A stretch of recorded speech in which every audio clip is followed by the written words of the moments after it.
People of the internet, welcome to Atheist Edge. I am rejoined today by Jim, the original, or I should say, former host of Atheist Edge. Jim, how you doing today? Great, I'm doing great. It's been a little while, huh? Yeah, it has Oh, been. Before I forget, congratulations. I know you're not quite at 9,000 subscribers, but close enough for me to congratulate you. Well, thank So you. that's a huge feat. Every 1,000 is a big step. I'm thinking like 200 away, or maybe like 100 away. I might do like a live stream to see it all the way through to the end. So I'm hoping that I can get that happening someday soon. So you could join me if you'd like. Yeah. Oh, you broke up a little there. Oh, yeah. Sorry. Am I any better now? Yeah, I gotcha. Oh, okay. Yeah, I was just saying that if you wanted to join me on the last 100 leg of that, maybe we could together a live stream for that. Yeah, I would love to. That would be an honor. That, especially and then 10K, the big 10. And when do you start getting like the silver button? Oh, that's 100K, right? Yeah, we got a little ways. Got a little ways. Let's not even think about that yet. So what are we doing here today? So what's going on with you lately? Actually, so I know you have the disc-oriented channel still going on. Retired life, and before I retired, everyone said, "Oh, you're gonna be so bored. What are you gonna do with yourself? You're not gonna have anything to do, and none of that has happened. I'm busier now. I'm as busy now as when I was working full time. So, but it's stuff I like to do. Like I wrote 2 more books, and I'm playing. I've got a disc golf kind of a club, informal club of people that we play every Saturday morning, and we play like 36 holes. And it's not regular golf courses. Disc golf courses can get hilly. So 36 holes, I crunched the numbers. It's somewhere in the ballpark of 9.2 miles of hiking. And that's dragging a disc golf cart with you. So there's the exercise. And you might as well just put on a rucksack at that point and just get the whole march in. I've said that so many times. I said, when I was an active duty Marine, and those 25-mile forced humps, those marches, and with the pack on and up the steep ass hills. And I said, man, I can't wait till I'll retire so I never have to do this again. And guess which sport I picked? Weirdest shit ever. Nice. But yeah, so a lot of disc golf. Though. Huh? Oh, the book. Yeah. I'm sorry. Yeah. So most people already know about these first 2. So these are religious based. Most people believe in God. Can they all be wrong? This just goes through the 25 most common things that someone religious will say to you. And instead of me just responding all the time, I just decided to put them on paper. So now I can go chapter 13. Why don't you believe in God? I mean, you can hedge your bets and believe in God. And so then if there is a heaven, you'll be safe. And instead of explaining Pascal's wager to him, I can just say, oh, page 81, here you go, free copy of the book. And then this one, everyone knows, I think everyone, for those of you that don't, it's 666 things that your religious leaders never taught you, all different religions. And it's a great bathroom reader. You can just sit it on the toilet and open it up to any page and just start reading. And Kaz, you, of course, we turned that into like an 80-part video series, and you were part of that, as well as damn near everyone else in the atheist community. So the 2 new ones, though. Okay, have you ever played Dungeons and Dragons? I've not played it. No, you've not played it, like the old school pen and paper with the funny looking dice. Okay, well, one of the hallmarks of that game is it takes about 5 books, each one about that thick each. To at least be familiar. If you're a dungeon master, you pretty much have to have at least the dungeon master's guide memorized.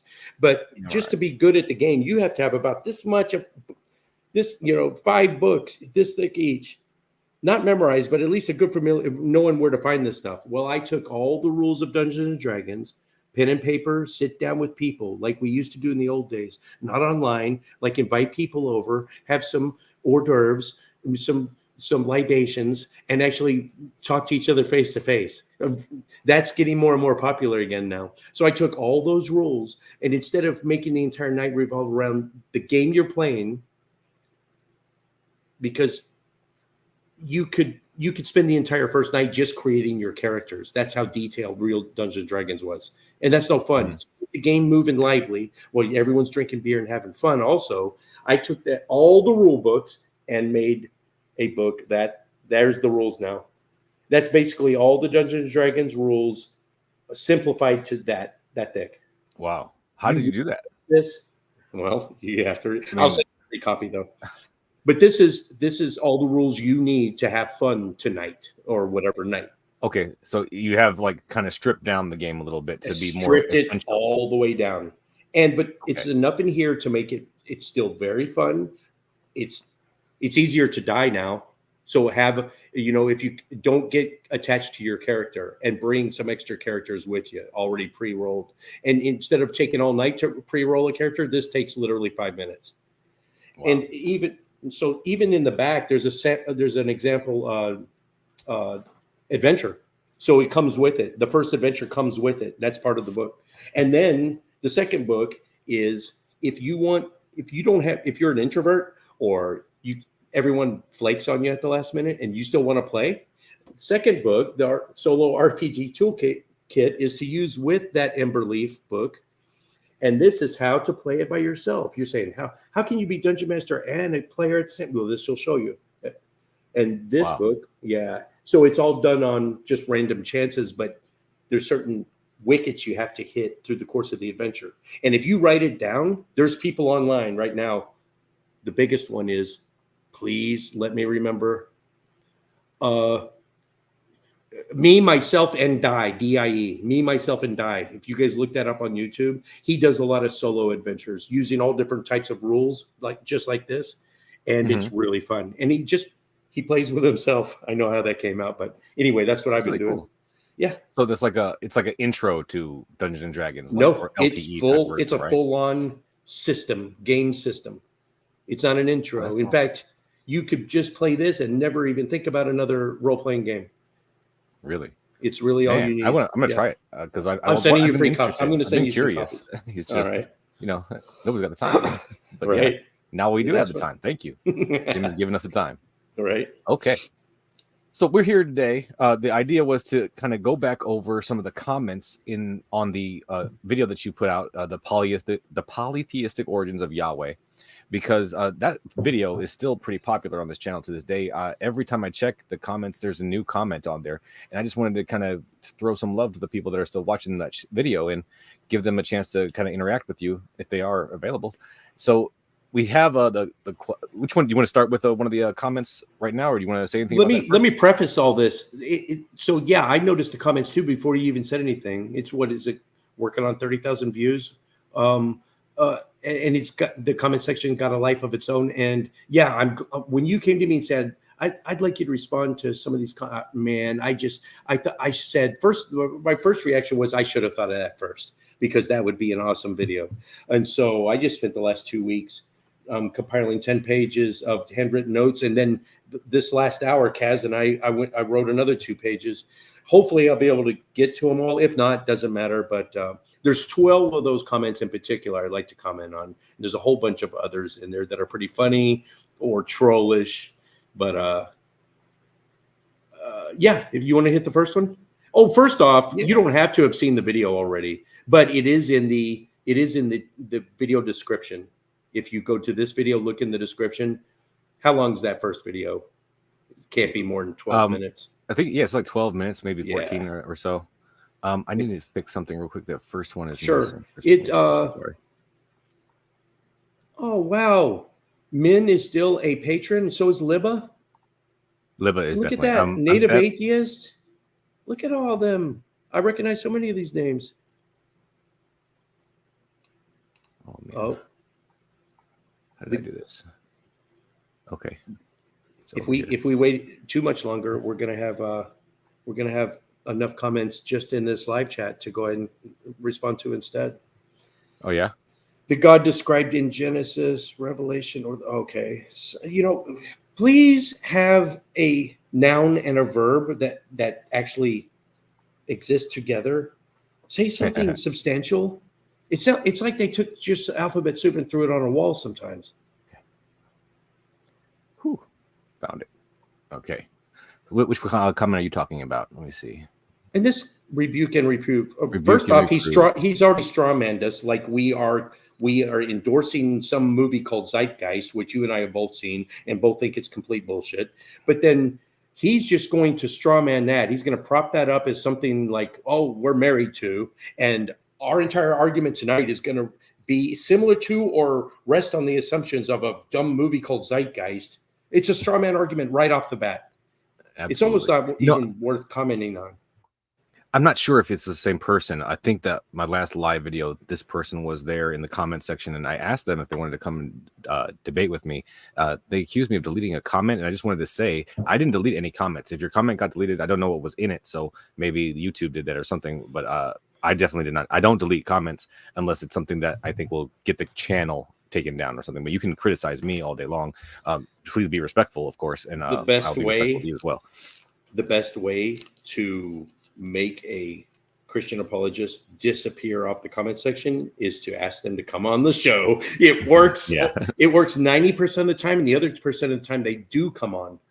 I think recently you did have someone on. I love debating. I would love to debate any Christian, any Muslim, anybody of any religious background. It's just that most of the people that I know on the internet are atheists, and what am I going to debate them about? Like, we already agree on a lot of things. So if you are a Christian, if you are a Muslim, if you are any kind of religious background, if you have any kind of superstitious beliefs, if you think that rabbit tails give you magic powers, whatever, come on the show. I would love to talk to you. atheistedge at gmail.com. It's very straightforward. Yep. Okay. So let me pull this on the screen, and here's the first. Actually, I think a few of them are on this one. You wanted to respond to one of the comments that was about the conjunction of two Sanskrit words. That's the top here. Yeah. Yahweh comes from the. I can make this bigger for the audience as well. Oh. First off, Sanskrit is the ancient language of what is now India, right? So we're talking about Hinduism here. The holy books in Hinduism, the Upanishads and all the Vedas and the Bhagavad Gita. This one in particular comes from the Rig Veda, and they're almost right. I'll give them that. They're almost right. It's not Yahweh in the Sanskrit. It's Yavam, Yahvam. And I don't know where he got this, but there's so many dubious sources out there that try to conflate the two words, saying, "Oh, this is obvious reference to Yahweh," and somewhere in South Asia came up with the idea of God. That'd be pretty funny, but it's just not true. So it does occur in the Rig Veda, and it occurs. I counted 4 times. If someone wants to read the Vedas and see if they can come up with more, I found Yavam 4 times in the Rig Veda.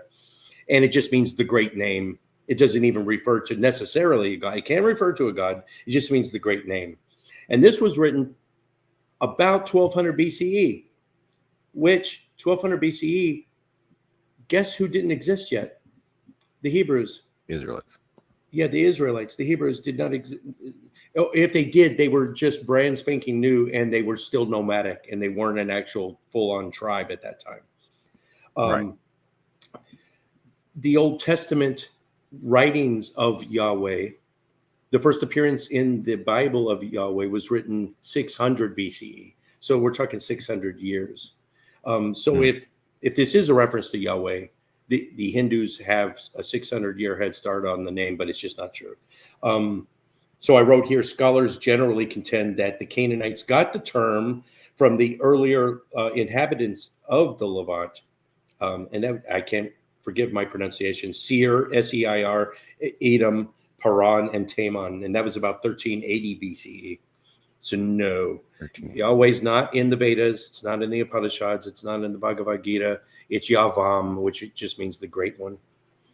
But those words are very similar, aren't they? And that's strange, isn't it? No, it's a false correlation. In Spanish, I speak Spanish and English. It's what we call a false cognate. And there's a lot of those in the 2 languages I know. there's confusion. It causes confusion even in native Spanish speakers or English speakers. But for example, let me think of one. Oh, embarazada. In Spanish, you would think that means embarrassed. If it were a cognate, there's a lot of words in English that embarrassed, embarazada, it makes sense. It would be a cognate. There's a lot of words like that cross over. But embarazada actually means pregnant in Spanish. So it's a false cognate. So if you are just learning Spanish and you say, oh, soy tan embarazado, you just said I'm so pregnant instead of I'm so embarrassed. And now you're double pregnant. Okay. Anyway, yeah. Embarazado. Nice. Okay, yeah. Good to know. Yeah. So false cognate, there's no relationship there that you can tell whatsoever. That's so sad, actually. I'll be saying this a lot tonight. The overwhelming consensus among biblical scholars, archaeologists, anthropologists, and everyone else that is an expert in the field, the overwhelming consensus is no, based on the Vedas. You're going to hear that a lot tonight. Well, so there you go, Mr. Manjay. There's your answer. The other one that you wanted to respond to is right below it, from Solo JP2NQ. They wanted to know, where did El derive itself from? Enlil, the first and last letter of their god's name, from and Sumeria, the storm god, who El was and is also associated to that god's attribute. I will say, this could use some punctuation. Oh, did you have a comment on the first one? Oh, you already commented. Okay. No, I'm not about that one. So they cover a lot of ground here. Samaria. So these are all historically very important to the origin of the Israelites. But it's just I don't think El was derived from what they say Enlil. Enlil was a Sumerian storm god. Yahweh was a war god. Yahweh's brother Baal, B-A''A'. Some people say Baal. If you play the Diablo video game series, it's Baal. That's his brother. And his sister, let me think, Anat, Yahweh's sister in the old Canaanite pantheon is Anat. So Baal would be a closer fit to Enlil, the Sumerian storm god, because Baal was the Canaanite god of the storms and the seas. Anyway, and Enlil was a Sumerian storm god, and this was 2400 BCE. So yes, it could have. It definitely predated Yahweh. Enlil caused the floods in the Epic of Gilgamesh, which is a precursor to the flood story. It definitely could be this is all pointing towards, yes, it could be derivative of Yahweh's name. Enlil's powers were later ascribed to Marduk, Babylonian. This was about 1750 BCE, which is about, my math sucks, like 800 years later. So Enlil, the way when I saw this comment, I did a little digging, and I came to the conclusion myself, my unexpert view, that Enlil could, maybe not the name, but the stories behind him could have been partially absorbed into the Ugaritic and Paleo-Hebrew before Hebrews were Hebrews, when they were still Canaanites. It could have been absorbed, and maybe that word did get twisted. But what did I have notes here? It was the Ugaritics who first referred to Enlil as father of humanity, king, lives on a mountain. You know, the more I'm reading this, that would be some cool homework. So that guy might be onto something. Later on tonight, I'll tell you where I think the actual word Yahweh came from. And spoiler alert, I'm kind of resting on a mountain before, when they were still Paleo-Hebrews, before they had an actual, sedentary tribe that, stayed put. There was a mountain called Yahoo. It's just YHW, I think. I know it's spelled Yahoo, but no, it's spelled YHW, and I think it's pronounced Yahoo. Can you just imagine if that was the name of the god that we all worship today? Yahoo! Funny. let me ask you this, because Yeah. I've been doing my own little reading about this little pantheon here, and Mhm. I'm trying to reconstruct a family tree, you might say, right? Mm. Um, and so all this little chart here, it's not a chart. It looks like nothing, right? But anyways, I've got him having two wives, Asherah and Beruth. Do you have that? Is that correct? No. Or are they the same person, or is that just a whole Spell it. different pantheon? Spell it. Baruth. Beryth. Berith. Yeah, because the thing is, when these It's a gods, Hebrew word meaning a family oriented covenant relationship. interesting. If you saw something where it's an actual proper name of somebody, that doesn't appear in any of the literature I've read in the last, let's say, 3 years. No, that's. Interesting. I'm going to make a It, it, note of it. so this comes Berith. from a pantheon where El Elyon is also called Kronos. El Elyon, the God Most High. Yes, is also Okay, called Cronon. Kronos, like the Oh, Kronos from Greek mythology. you ready? Yeah. Yahweh, even though the name doesn't translate, well, neither does Mars or Ares. Those don't sound the same, but they're the same God, the Roman and Greek, Right. Mars and Yeah. Ares. Yahweh is just the Hebrew version of Mars and Ares. They got so much of their inspiration from the ancient Greeks. So it makes sense. Kronos in Greek mythology is the father. He's Zeus's dad, right? He's the father of all the gods. He invented time. He created everything. So if the ancient inhabitants of the greater Judea Palestine area, they, at least the learned among them, would have definitely been influenced by the Greeks at the time, and the Greeks already had their pantheon. So the Canaanites definitely would have conflated. And see, I've never seen that in literature, but it makes total sense. If the Greeks, I mean, if the Canaanites, when I say the Canaanites, I'm talking about the Hebrews before they were Hebrews, also before they split off. If you haven't seen the video, go see it. The proto Hebrews and the Canaanites would definitely have tied their horse from their god. Their main god was El, Yahweh's dad, which got conflated later when the Israelites took off. But right now it's just El. Yahweh was a lesser guy. So El and Kronos would definitely have been, they would have talked in similarities all the time, I'm sure. Okay.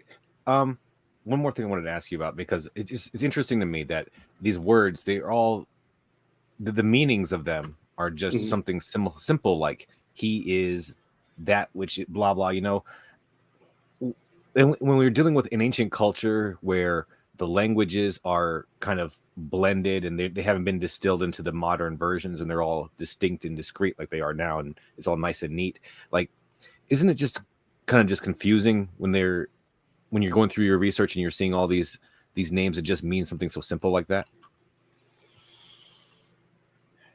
Well, they were simple people.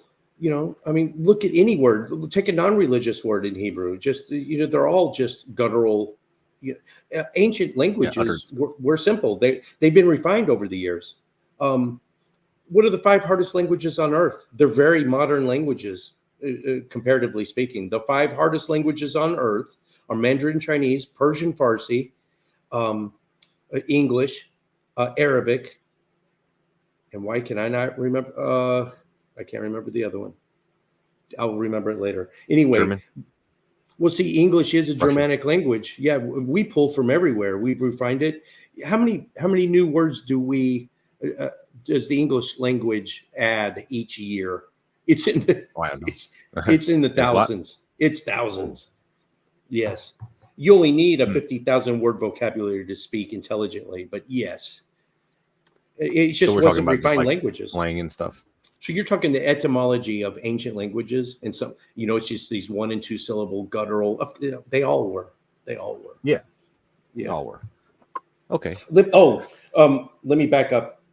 So when I was talking about, in case I don't get to it later, The video talks about it, but I want to stress the importance that what we're talking, when I say Canaanites, unless I'm talking about any time after 900 B tonight, if I say it, the year, it's going to be before Common Era. We're all talking BCE tonight. So unless I'm talking about something after 900 and I talk about Canaanites, I'm lumping in Israelites with them because Israelites weren't a thing yet before 900. They were nomadic. Someone's going to say the Stele of Merneptah in 1208. Someone's going to say that, an Egyptian stone tablet that's got the word Hebrew on it, or Israel. Yes, I get it. It again, the consensus of the experts will say 12. We'll give you 1250 all the way to 900. Yeah, there's the word Israel existed, Hebrews existed. This was a culture inside of Canaan still. They hadn't left, they hadn't gone anywhere, they hadn't done anything. Just like Philistia, Moab, Ammon, Edom, Phoenicia were Canaanites. Where did Phoenicians come from? They weren't all out on the sea in North Africa. They didn't start out there. They started in Canaan, same as the Israelites. Canaan was like this it created so many other cultures that just took off and spread out. So think of it that way. Okay, sorry. No problem. So you also wanted to respond to another one of the comments on this same slide here. They wanted to know about the list of sons that was shown at 3:15 of the video. A list of sons. Is that, am I mistaken? Is that not one of the ones? Yeah. That is from, okay, I pulled that from a book, and I hadn't read the book. I just pulled it from that book. I will name the books that I actually read for that video. This was not one of them. Oh, it was a paper. It was a academic paper. A lot of people, for those of you listening, Google, is on the regular. There are about 17 different kinds of internet. The one you get on your phone, that's just one internet. There's an internet that just the intelligence community uses to pass top secret information. You'll never see it. There's a dark web internet that you need a Tor.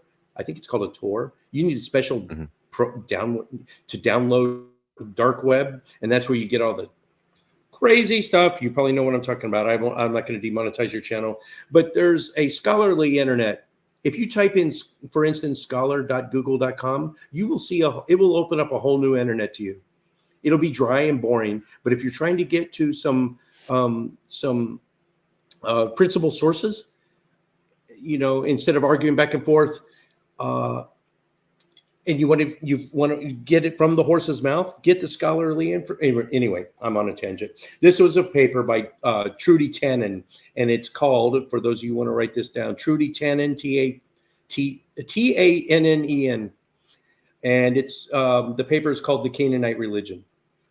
I did some digging too. Other experts that have talked about this is okay. What Kaz has on the screen here is an abbreviated list of, Yahweh's in there somewhere, but Yahweh was just one of many Canaanite, the bottom lower gods. He's in the bottom.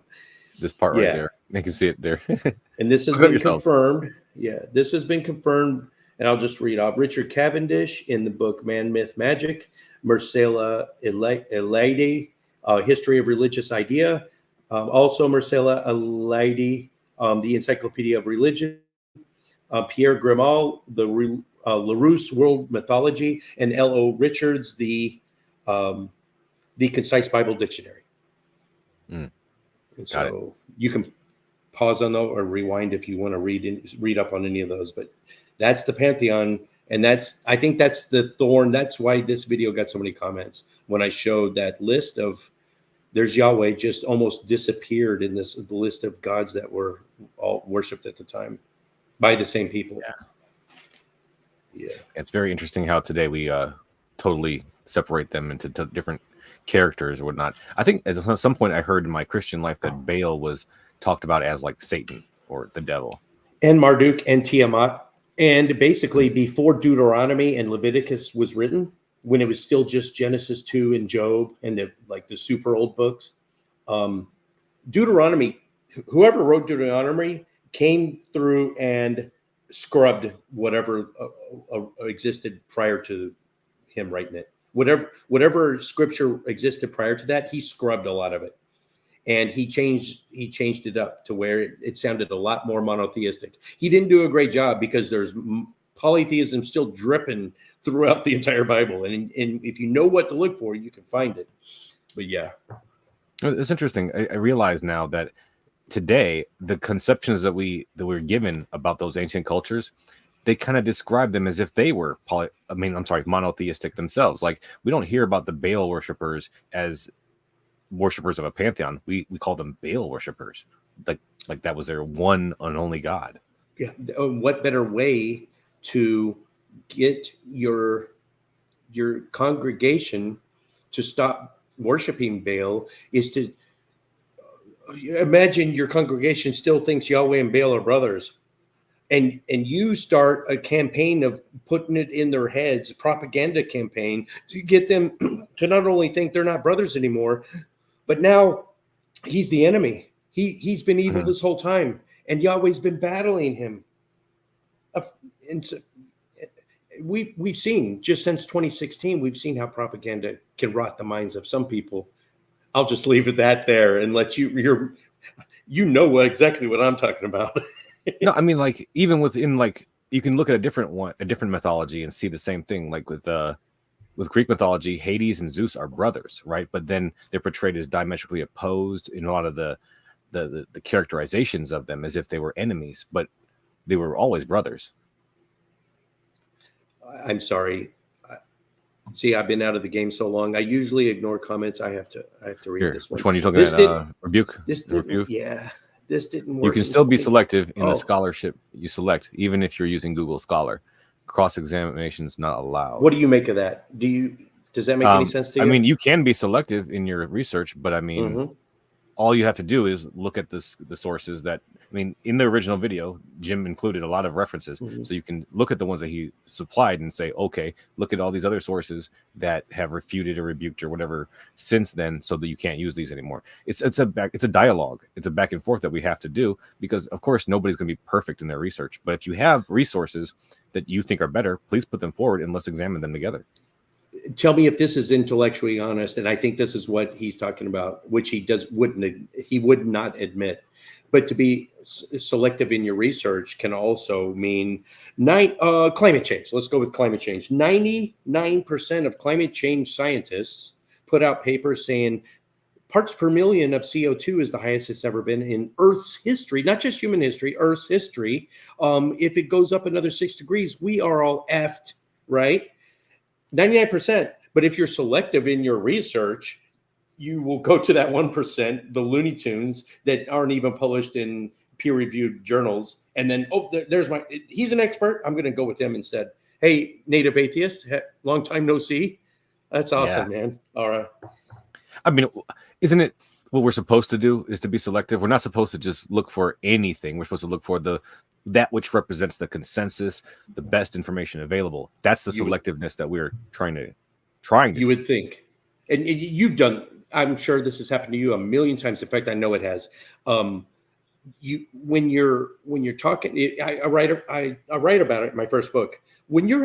Before you even start a conversation with a believer, you have to agree on what are we going to talk about, and what we got to agree on some source material. What do you find as a fundamental, trustworthy source material? And let's find 3 or 5 source materials that we both agree on is legitimate. If you say the overwhelming majority of archaeologists in a certain field, that's not good enough. Let's find a source material. Let's pause this, go look up some papers, and then I will show you my papers. Here's what some people have published in legitimate journals. Archaeology Today, right? Mm-hmm. Read it. Okay, that makes sense to you? All right, let's use Archaeology Today as our source material. If it appears in Archaeology Today and it's accepted by the consensus, now we can continue. You got to go there, or they're just going to they're going to be a slippery fish, and they're going to jump to who knows what kind of sources. Newsmax, who knows where they're going to go. You know what I'd like to do is to have a debate where my opponent and we write our opening statements and we have our sources in a bibliography in a bibliography format, and then we trade our papers like a month or two before the actual debate happens, and then we both have all the time in the world to go through each other's sources, pick them apart, and that's what we debate about. How many people do that though? Nobody. You've It's got too to be much. the only one. I know I've never done it because it's just an idea. I'd like to do it, but I need an opponent who wants to do that, and to even suggest that to somebody who I'm trying to coax into debating me about something is a little difficult. But anybody who sees this and wants to do something like that, please let me know, because that's exactly what I'd like to do. Sorry, comment section. Road Squatch says Yahweh is the God of the Israelites. I agree with you, Road Squatch. Yahweh is the God of the Israelites. Watch my video. I don't think Yahweh exists as a God, but in literature, Yahweh is the God of the Israelites. I absolutely agree with you. But Yahweh existed before the Israelites, and the Israelites borrowed him from an older culture. Okay. You want to look at the other ones? Michael King. He's got a little conversation going here. He sees evil rising in the world since 2015. I don't think it was 2015. I think it was 2008. And I'll tell you why. I was standing in my battalion aid station working as a medic in the Army the day that Obama was elected to office, and he took his seat. And that very same day, everybody that I knew all of a sudden became I'm sorry, I'm being a little too much. Hyperbolic. Right? Just tone it down. I'm being hyperbolic. Well, a lot of people that I would not have expected to showed me that they were racists out of nowhere. All of a sudden, there were these jokes about he was this and that, and they just materialized. All of a sudden, I was surrounded by racists, and I had no idea. And that's when it all started. You know when it happened for me? I don't know the year. When you're too young to remember the actual O.J. Simpson trial live. We watched it like a soap opera. It was the only thing anyone talked about. The trial of the century. The moment we find Orenthal James Simpson not guilty, and then they showed the crowd, and everyone I knew that had any melanin in their skin started cheering, and everyone with lighter skin like me said, "Injustice." And it just, and I was active duty at the time too. I was like, oh, we're not all the same page here. That's when it hit me. Prior to that, I didn't think. In the Marine Corps, I know this sounds trite and reductive, but I didn't think racism existed. We're all just different shades of green. In fact, we didn't even, if you're like, go get that Marine over there, which one? That dark green one. We wouldn't even say black or white or brown. So go get that light green Marine, right? The one right there, the light green one. Well, that's how we referred to each other. So it just blew my mind when the verdict was read. And I don't want to say I'm hyperbolic like you were doing. Many of my dark skinned friends were cheering. Like, how can you be cheering? Did you see the same evidence I did? It blew my mind. Yeah, it's just sad. So yeah, we can all point to different points in time and notice these downward trends. But objectively, from what I understand, according to statistics and the research, everything's getting better. Violent crime rates, murder rates, stuff like that. All those objective measures that you would say, hey, the world is a horrible place about. There's more trees in New York City now. There's more trees in New York City. The state of New York since pre-1800. The lowest unemployment rate in 60 years. And everyone uses the price of fuel. And it's funny, you don't see those. I did that. Remember at the gas pumps? Did you ever see the Joe Biden stickers next to the price of gas? When it was really hot? I love those. And it was him pointing and said, "I did Thanks, that." Joe Biden. Yeah, you don't see those anymore. It's so weird. Like, first off, presidents don't control, and we're not an OPEC nation, so our president definitely doesn't have any say over oil prices. Anyway, yeah. So things are good. I say thanks, Joe Biden, to everything. Like, thanks a lot, Joe Biden. Anything. I still say thanks, Obama. I don't anything. There's a line at the bathroom. Thanks a lot, Joe Biden. That's good. Okay. So let's go back to let me just check the comments. We'll never get done with these if we keep checking these comments. Yeah. Oh, yeah. Someone 9/11 woke him up. Oh, here we go. That's a big one. Yeah. Yeah. So here's a comment that actually I don't know if it's still there or not. From a anonymous user, they were saying that Yahweh wasn't a native to the Canaanite pantheon originally. It's a deity that came from the east, literally a wind from the desert, which does correspond to the biblical story, at least symbolically. He challenged El, the supreme, and defeated him, or rather merged with him, swallowed him, hence the name Yisrael. Yisrael? Yeah. Yeah. And Yisrael. Yeah. Israel, and was born as a fusion of the old identity with the new, personifying a kind of deistic schizophrenia. Sorry, Mm. and the first mystery of the many being one and vice versa. From what I understand, at least. Oh, you know what? That's interesting. But you said that. Go ahead. Yeah. This is one of those comments. I scream this all the time when I'm reading social media posts or reading comments. But please, sources. You remember that movie, Matt Damon, Good Will Hunting, where he sends his friend Ben Affleck to a job interview, and he's dressed up in this stupid suit, right? He's acting a fool, and he goes, "What does he yell? Retainer!"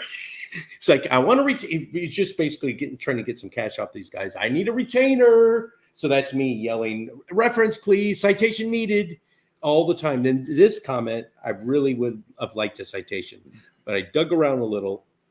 Israel was, of course, the Christians know it means struggles with God, because Jacob was renamed Israel, and he's the guy who naked wrestled God up in the clouds. If you read the Bible, This is a story about a guy struggling with a god. Yes. But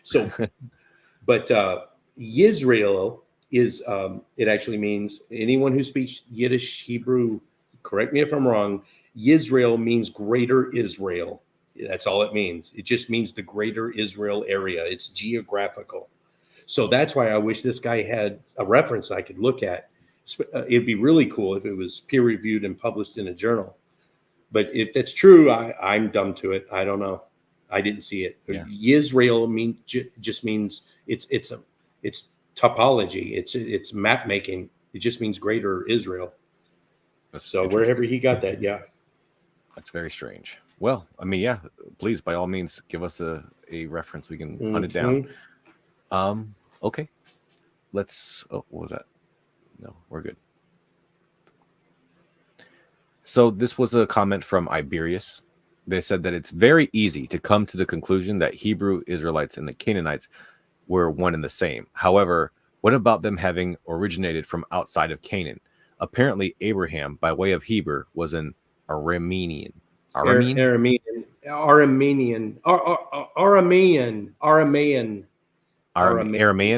Yeah, Aramaean. Yeah. Yeah. Okay. So I didn't know anything about this. Here's what I've got. Could be wrong, could be right. Take it for what it's worth. Prior to the 1970s, archaeology was aligned with the patriarchal view that the Old Testament patriarchs, basically the founding fathers of the text, especially the Torah, were actual real individuals. Nowadays, here comes the comments. Get ready there, trolls in the comment section. The majority of scholars no longer consider the patriarchal narratives as historical. If you held a gun to my head and said, based on everything you've ever read, how sure are you that Moses existed even as a human being?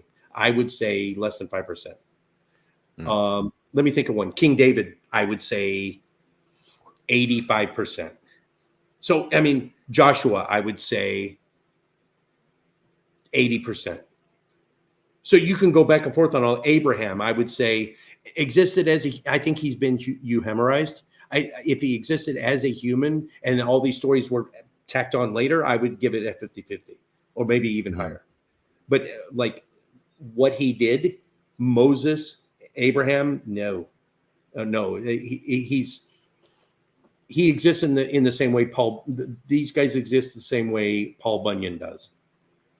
Paul Bunyan might have been a real guy in the Northwest or wherever he was from. And his big blue ox. There might have been a big ass blue ox, but it wasn't 5 stories tall. And he didn't stop any locomotives with his bare hands. You see? Okay.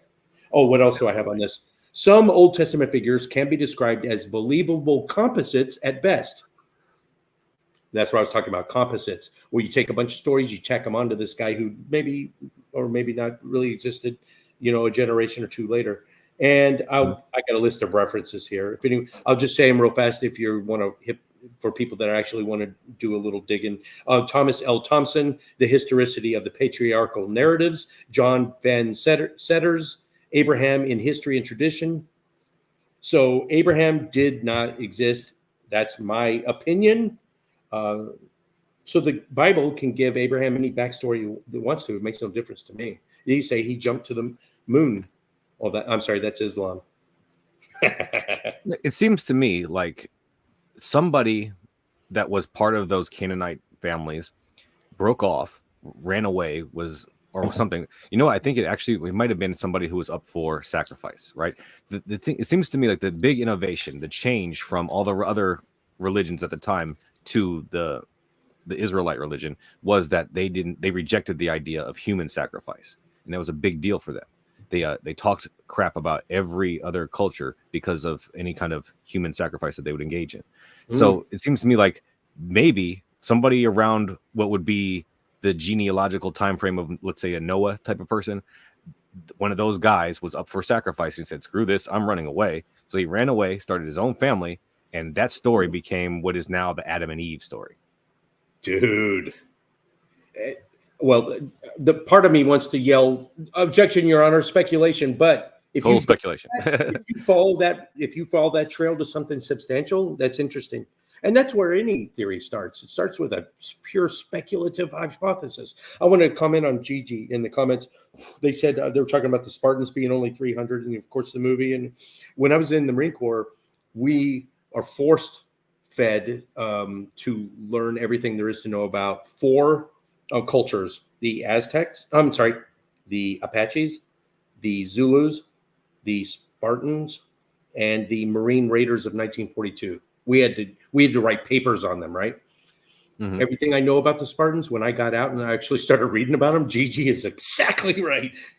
Nothing they told a lot. There was a kernel in truth and everything, but the Marine Corps indoctrinated us so hard. Our dress blue uniform, that red stripe that runs down the side of our trousers? Okay. We're in the dress blue uniform. It's bright blue trousers and the dark navy blue. It's the best looking uniform in the military. Come on, you've seen it. It's got the red stripe that goes down the side. They told us in boot camp that was to commemorate the heroic battle of Chapultepec in Mexico. And I started, go ahead, guys, write that down. Read about the Battle of Chapultepec and what the bloodbath the Marines caused in Mexico.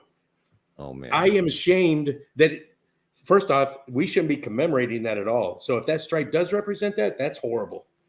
Then I read about the Trail of Tears and what we did to the Mexicans in California. And, oh, my God, we were idiots. Now, I still have a lot of pride in the Marine Corps, of course, but we've got a very tarnished history. I don't know where I went with that. What were we talking about? Sorry. Spartans. Things get distorted. Yeah, Gigi was saying like the Spartans. The story gets exaggerated over time. So the Battle of Thermopylae at the Hot Gates. There may or may not have been 300 there at the Hot Gates, but there weren't only 300 Spartans fighting the Persians. Right. Maybe they had 300 something. Yeah, it was the entire Persian Greece city-state conflict, not just during that time period, is always exaggerated. Right. Yeah. And then isn't it true that in a lot of these ancient texts, they don't use exact numbers per se? A lot of their numerical systems are approximates or even... Do you have an example? I hate to put you on the spot, but I'm trying to think. I'm talking about specifically the Bible. I've heard this about the Bible. Oh, these numbers, like the Exodus, when it says 600,000 men. Mm-hmm. That is oddly specific, though. I mean, if it's not exact, what do they mean? And if you leave room for any kind of weird conspiracy theories, they will find a chance. To me, it looks like 600,000 men. So if you include the women and children, we're supposed to believe 2 million people. 2 million Hebrews, before they were even Hebrews, were enslaved in Egypt when the population of all of Egypt was less than 2 million, and they had that many slaves building pyramids and sphinxes and stuff. The Egyptians did own slaves. There's only one. I already talked about it. The Merneptah Stele. The Merneptah Stele is one carving at the end of the brick, and it just says, "And we defeated this outlying backwater area called Israel." That's it. Out of the entire Egyptian history, that's the only time they talk about Israelites or Hebrews. It's crazy. Sorry. It really is mind-blowing. Yep. And that we can believe, so many people will believe that, and then we don't even have any evidence for it except for a story. Oh, I might bring them up again, but the Bible Unearthed. Write this down, people. The Bible Unearthed by Israel Finkelstein. If you read nothing else I've been citing a lot of sources. I want you to, that's the main one.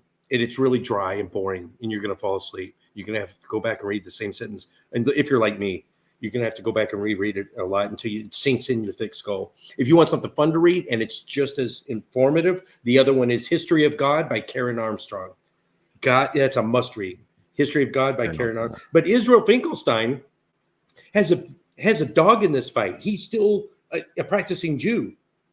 I don't know if he's dead now, but to this day, he's a practicing Jew. And he's Israel's foremost archaeologist. He spent his entire life looking for evidence of the Exodus and the flood and everything that happened in the Old Testament. Didn't find squat. Well, let me back up. Jericho did exist. I think walls did come down, but it wasn't from blowing some horns and marching around it 7 times. You see how he gets exaggerated? So there's kernels of truth, but there was no worldwide flood. There was no exodus from Egypt. And Israel Finkelstein, if you can't believe him, you can't believe anybody. And he's still a Jew to this day. It didn't affect his faith. And he's got the intellectual honesty to say, hey, all these stories, the main stories, complete horseshit. But here's why I still believe in Yahweh. Anyway. Yeah, absolutely. Gigi was saying in the comments if we knew about the Hiroshima miracle story. And I just looked it up, so that's all I know is what I just read on a quick. Tell me about it. Read over. Apparently, it was something to do with the Adventists in Hiroshima.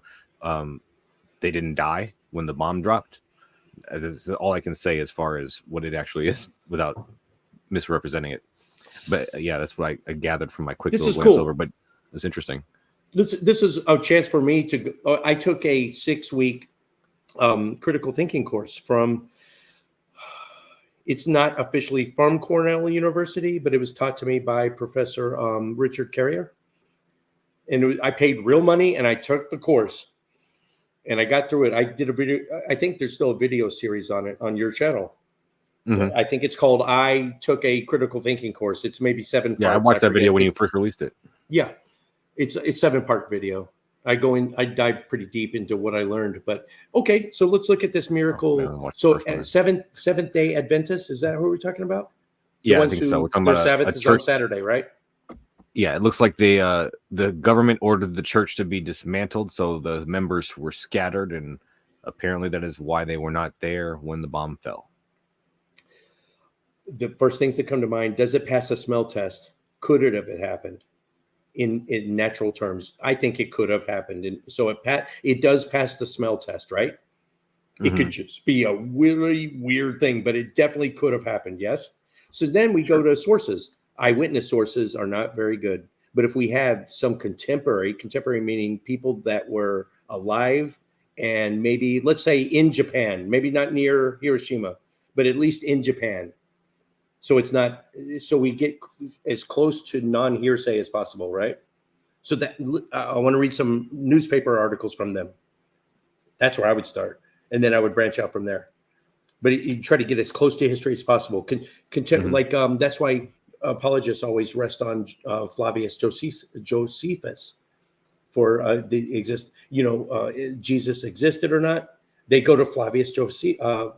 Did they not see the problem with that? We have a Jewish man in the 1st century Palestine with the name Flavius. You see what's going on there? Oh yeah, he was he was in the diaspora. He was definitely a Hellenized Jew or Romanized Jew, whatever. But that If I'm not doesn't. correct, He was still a practicing Jew. That's what gets me when he wrote the Antiquities of the Jews, and he wrote the Testimonium Flavianum. You know that all the Christians go, see, he existed because here's Flavius Josephus talking about him. Well, yeah, we know that's pseudo-epigraphical. We know it was added later, but let's just say it was added. He stayed a Jew. He never converted. Hi. If he really wrote about Jesus being the Savior and the Son of God and everything he wrote about him, he would have converted, right? We are way on a tangent, aren't we? yeah. Sorry. I'm wanted so to add sorry, Kaz. No, this is great. I just wanted to add that I looked up I had a question how many people actually survived the bomb, and it looked like this is just a History Channel post here. It says that around 260,000 people survived the blast. So the odds that any particular 20 of them survived is not insane to me. Well, I assume that not every Seventh-day Adventist lived, but the miracle is that so many lived, maybe. So many of the survivors were Adventists. And then I start thinking, okay, what natural possible explanations? Were they far enough out from the blast radius? Was their church just happened to be lined with a kind of lead material? Turns out survived. Fortified church. Boom. I didn't even read that yet. See, I'm not saying but Gigi and we're on the same wavelength. Yeah, so I'm thinking makes sense. I would pursue that avenue before like John. Is it John Loftus? You know Loftus, the big yeah, he was on the channel. Yeah, he's a great guy. He said miracle should be the last explanation. You should have exhausted all the others. Yeah, absolutely. And just so happens we never get to miracle because there's too many explanations. There are so many things that are regarded as miracles that are just not impressive at all. Like every crazy conspiracy theory is still more plausible than a miracle. Yeah, I mean the idea that the birth of a child. I mean, while it is wonderful, don't get me wrong, I'm a father. I love my kids. It is a wonderful thing, but it's not a miracle. It's happening all the time. Every moment of the day, there's somebody having a baby. It's not a miracle if it can happen all the time. To me, a miracle has to be something that's literally impossible, cannot happen according to the laws of physics and logic. A 1 in a million chance. There's 8 billion people on the planet. So crunch the numbers, somebody in the comment section. 8 billion people, a 1 in a million chance. How many times a day does a 1 in a million chance happen? Thousands. Right? Exactly. Okay, let's go back to we were talking about Iberius. We finished that and his comment. So do you have some little ones that I didn't do it? If you have any little troll or nicey comments that I didn't maybe respond to, you could sprinkle. I'll try to throw one in here. Yeah, I'll try to throw one in here after this one. All right. Let's see. Though the next one is about Abraham. No, we just did that one. There's no consensus that Yahweh comes from a prior Canaanite pantheon.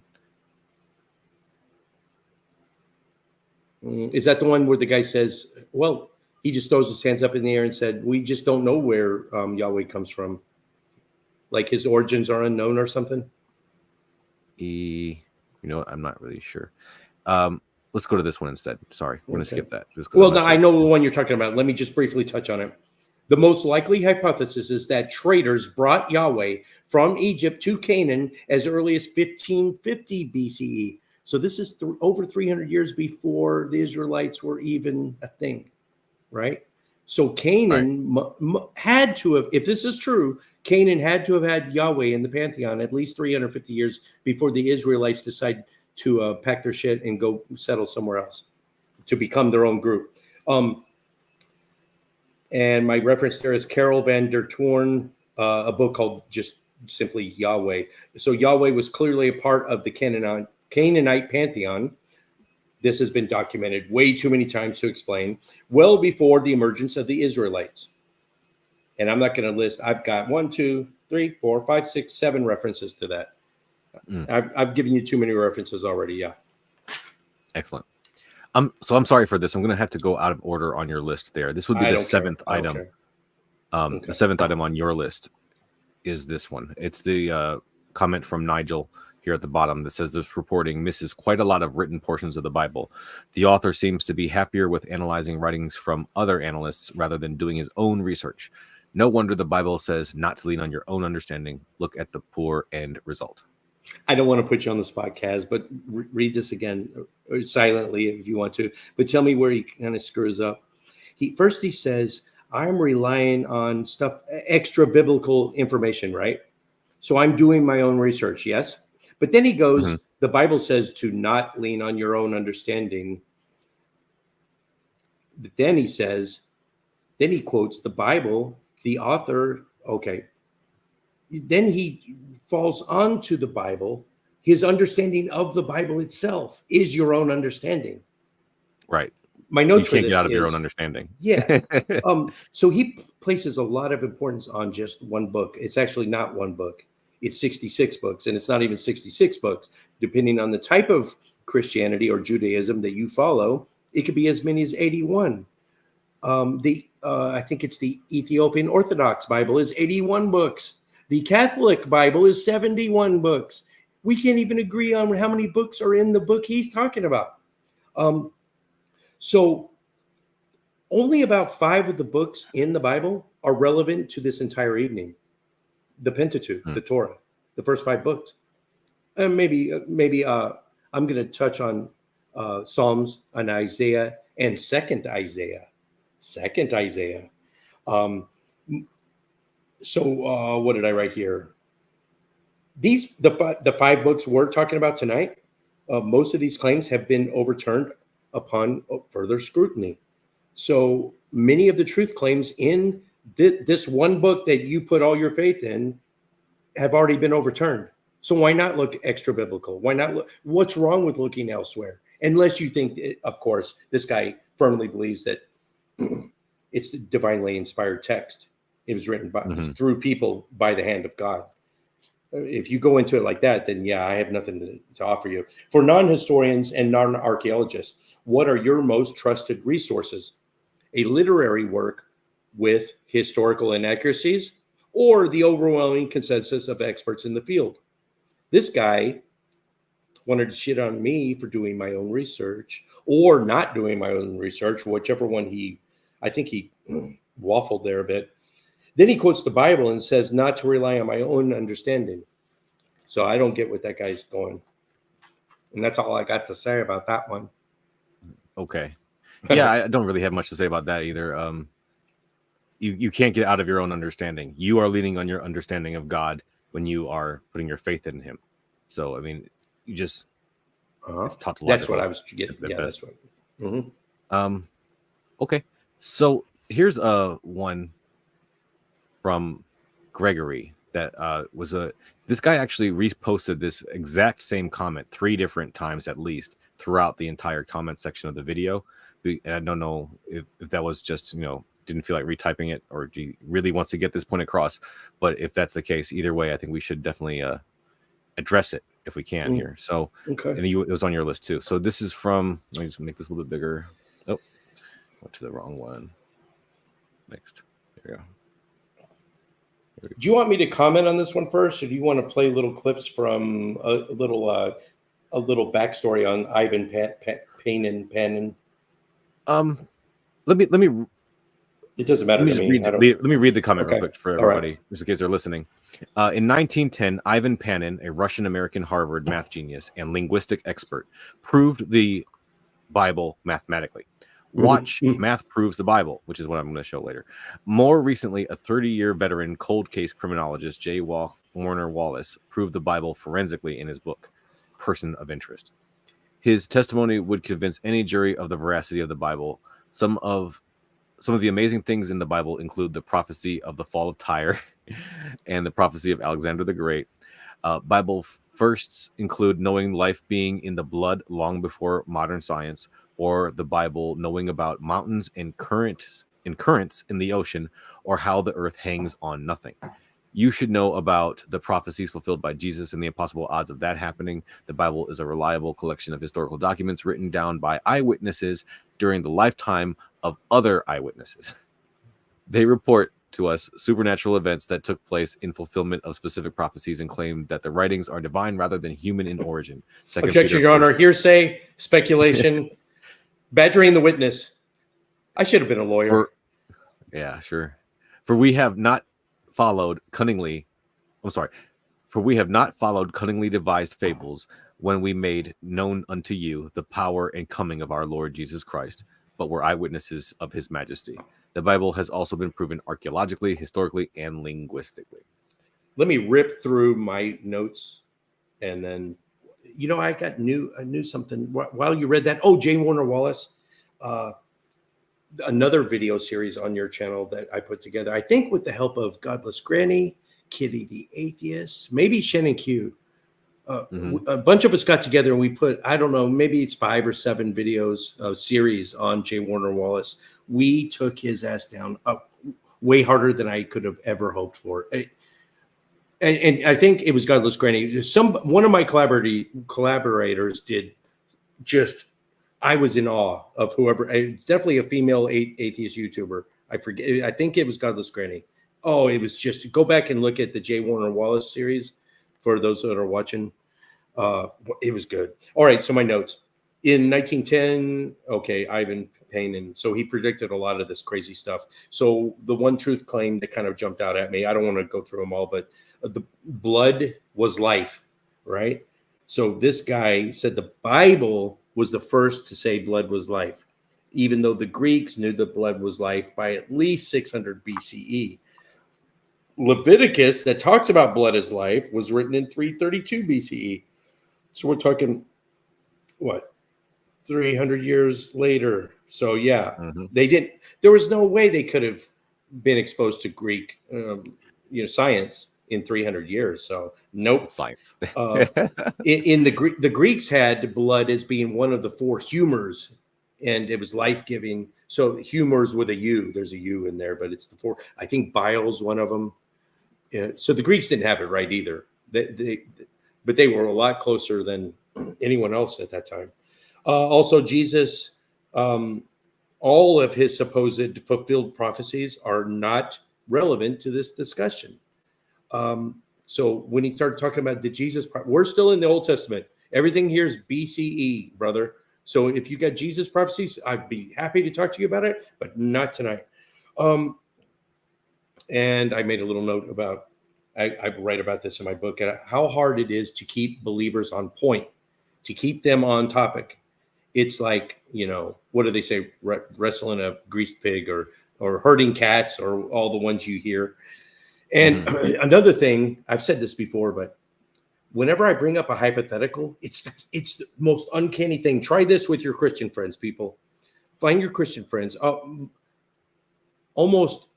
think every one of my disc golf buddies that I play with on Saturdays, except for one, she's kind of a new age spirit. I'm just spiritual, but all the rest of them are hardcore Christians, and we play disc golf every Saturday. So, and one of them's got a degree in geology, and he literally thinks the Earth is 6,000 years old.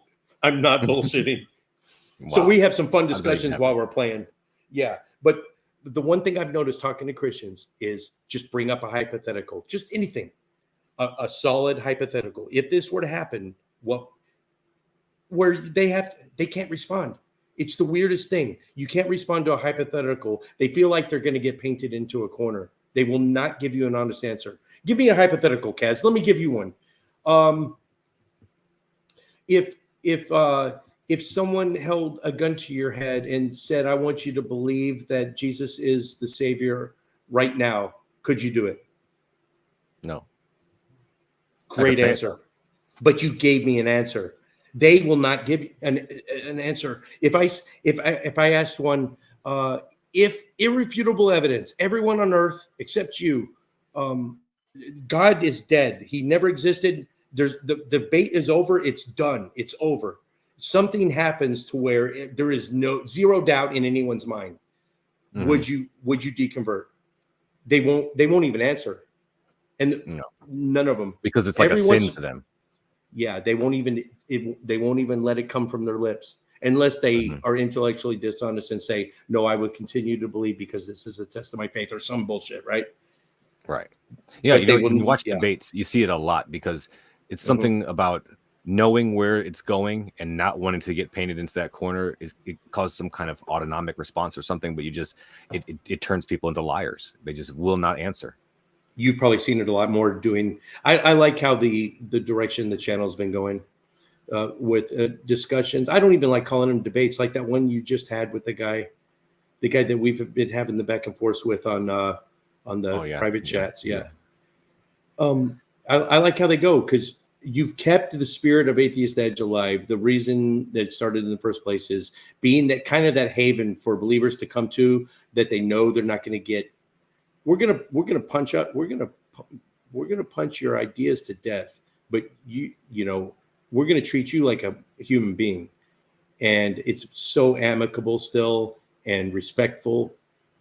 I like that, and it's still an anomaly in the atheist community. I'm not shit talking the rest of the atheists, but I think your channel is still the place to go to for if believers want to feel a little safe and get their opinions out. I try. I really do. Yeah. Hopefully, I'm doing a good job with that. Thank you for saying that. Okay, so we were still on this comment though. We haven't finished talking about it yet. Well, I was done, but you were going to show something, I think, right? Yes. I'm going to show this video real quick. I'm not going to show like the whole thing. We're going to just play a little bit of it, maybe talk about it a little bit, just so you guys can see about this mathematical proof of God that is so amazing, right? So let me bring that up on the screen. You guys are going to just be ready. We were all going to convert to Christians in about 5 seconds. 4, 3.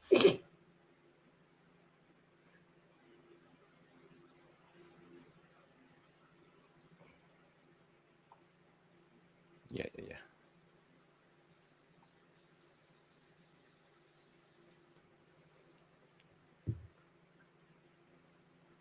Sorry.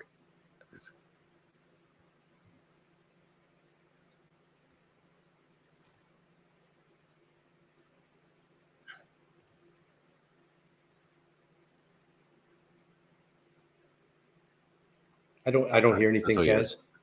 You can't hear it? No. Okay. Thank you for telling me. 1 second. Sorry, I should have told you I was reading the chats. Oh, okay. Stop that. There's a new feature on here. You can join the chat live from the show. Okay. Now you should be able to hear it. And I'm not going to restart it because he's just talking about who he is. He went to college. He's a smart guy. He made a discovery in 1890 that showed a phenomenal mathematical design underlying both the Greek text of the New Testament and the Hebrew text of the Old Testament. From that point on, Ivan Panin devoted over 50 years of his life to exploring the numerical structure of the scriptures, generating over 43,000 pages of detailed hand-penned pages of analysis notes. So basically, he went crazy like Jim Carrey did in The Number 13. Right? Can I just jump in? I'm sorry. I'm so sorry. Yeah. Jim Carrey actually did go crazy when he was doing Man on the Moon. He got into the character of who's the comedian, Andy Kaufman. It's so much that he became Andy Kaufman and he couldn't get out of the character. He actually did go crazy. The other thing is this guy, if he's starting to do numerology and this pareidolia where, these numbers, if you switch them and conflate them in a certain way, it means something. This Madonna Kabbalah crap, he's already discredited himself. All right, keep going.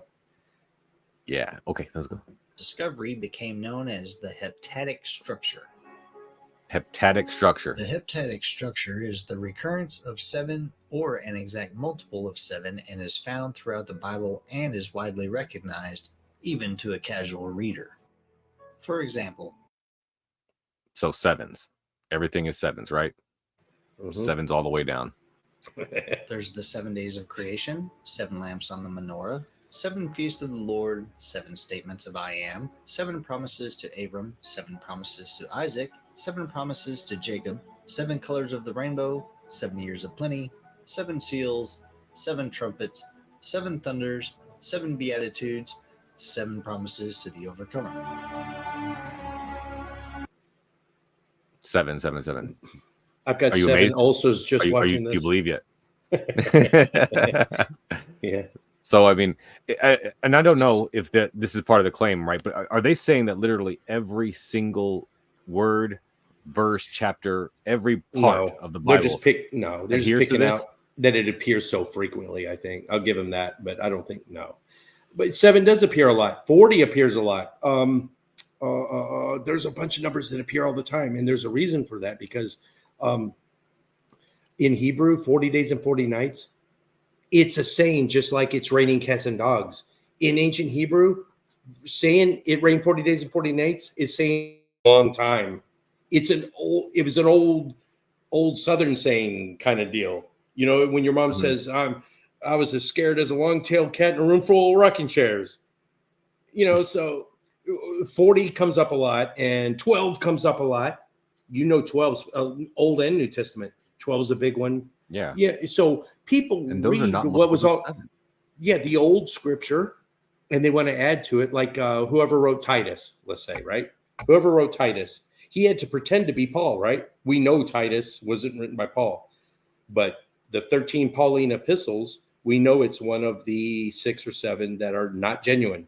So some guy, maybe after Paul's dead, definitely didn't know him, wanted to write like him and pretend to be him because he had some more to say on the subject. So whoever wrote Timothy and Titus had to throw in kind of the same kind of writing as Paul did in the like Romans. Paul did write Romans. Paul, hey people, I don't know if you're first hearing this. Saul of Tarsus did exist. He was a real guy, and he wrote at least 6 of those 13 Pauline. He wrote Romans. He wrote, I don't know about Hebrews. I don't know which ones are genuine, which ones are right off the top of my head. Anyway, you write like the guy you're copying. So if you're going to add to the Bible, let's say Job and Genesis 2 are already written. And then let me look at my timeline. Genesis 2 was written in about 900 BCE, right? Genesis 1 wasn't written until, come on, I know I have it here. I can't find, wow, that late? There's no way. Let's say 600. All right, so 300 years later. Genesis 2 was written 300 years before Genesis 1. So some guy had to go back and do some, what do they call it now? Retconning? Yeah, he had to retcon it. So he had to tack on Genesis 1 to meet a more monotheist. This was when they were becoming monotheists. They're still in Babylonian captivity.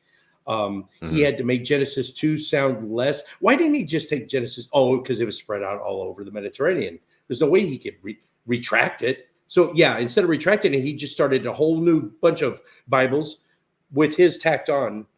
That's why he couldn't take out Genesis 2. But he had to make Genesis 2 look less polytheistic. So he threw Genesis 1 in there to make it more in line with the, around the same time Deuteronomy was written. Make it look more like Yahweh's the only one who ever was. There's no one else, no one to see here. So he kept right. So if 12 appeared, or 40, or 7 in this case, appeared in ancient writings, you're going to want to keep the motif going. So of course numbers are going to pop up like that because you're going to try to write like the original guys. That was the really long-winded way of saying that. Sorry. But yeah, there's totally lots of exceptions to this rule, even at face value. And if it is not the case that every single word and verse is written in some kind of like 7-styled iambic pentameter. I mean, like imagine if some future society finds a book of iambic pentameter poetry, and they decide, oh my God, 5 means there's a God, and this book is the truth. It's ridiculous. Yeah, there's a spiritual meaning to the cadence of this poem. It was put here for a reason because it goes like da dun da dun da dun da da da da dun da dun. Hey guys, GG, Native Atheist, even the trolls, even Road Squatch. I don't know. Dragons in Genesis. I'm gonna cover that question that they have in a second. I'm sorry I'm not responding, but I am reading. So when you see me laugh, I am reading them all. We have a lot to get through tonight, though. Oh yeah. Let's just. I don't know. Do we want to play any more of this? Are we done? It's your show, man. I'm having fun. Either way. I mean, yeah. Let's play a little bit more, I guess, just in case he says something important. That's faith right there. That are not seen with the naked eye. Ivan Panin carefully examined the Hebrew text of Genesis 1:1 and discovered an incredible phenomenon of multiples of 7 that could not be explained by chance. In total, Panin discovered 30 separate codes involving the number 7 in this first verse of the Bible. Okay, so it was written down. This was a writing. So, of course, it didn't happen by chance. We're not talking about a bag of marbles being thrown in the air and counting which ones are orange that you come out with. This is somebody intentionally writing something down. Every single sound was intentionally designed. Yeah. Did you know I have a 10-inch dick because I wrote that on a cocktail napkin and then I gave it to someone and it read, Jim has a 10-inch dick. Yeah. So, I believe it. I'm a believer. I believe in everything. I'm the anti-atheist guy now. I believe everything. Okay. I know we're done with this guy. Let's move on. I want to address Road Squatch's question. I didn't want to be the guy to say it. Okay. Oh, the shroud. Yeah, I was reading that. What do you think about the shroud of Jesus? I think it means the shroud of Turin, right? Yeah. And you answer this, Kaz. I know you can. Do you know the history of the shroud of Turin? Like, I don't know it that well. I know that there have been plenty of scientific analyses that show that it was not. It's like it dates back to the medieval times. There you go. I saw that I pretty much there it is, 1400s, 1200s, something like that. Yeah, it's cool because the half-life of carbon 14. Yeah, carbon 14. See, there's so many other. The one thing my disc golf buddy, the young Earth creationist, who's also a geologist, the one thing he has taught me about. I knew about potassium argon dating. I knew about carbon 12 and carbon 14 dating, but of course he's an expert in the field. He knows about all different dating methods, and there are dozens apparently. Now he doesn't agree with any of them, but he was teaching me about them. Any of them? He doesn't believe any of them. He thinks they're the devil's work, dude. I don't know how he graduated, and it wasn't a Bible college. It was I forget which one, but it was like a state college. I said, how many of your professors after every paper, it's all BS. Your peers, your fellow students, your professors, the teacher's assistant, how many people laughed in your face? And how did you pass? Oh, I passed because I said what they wanted to hear. I did the research. I went to the labs. How many people laughed in your face? Every one of them. How did you get through that? It was hard. Wow. Anyway, yes, carbon dating. And the cool thing about the half-life of carbon 14 is it's got a half-life of, it's real short. It's like 6,000 years, but it's enough to date this thing really well. You can't use carbon 14 on 65 million year old. I almost said dinosaur bones. You can't carbon date dinosaur fossils because there's no carbon there. But yeah, there's so many other methods of dating that people don't even realize. Okay. No problem. Thank you. And so yeah, Road Squatch, there's your answer.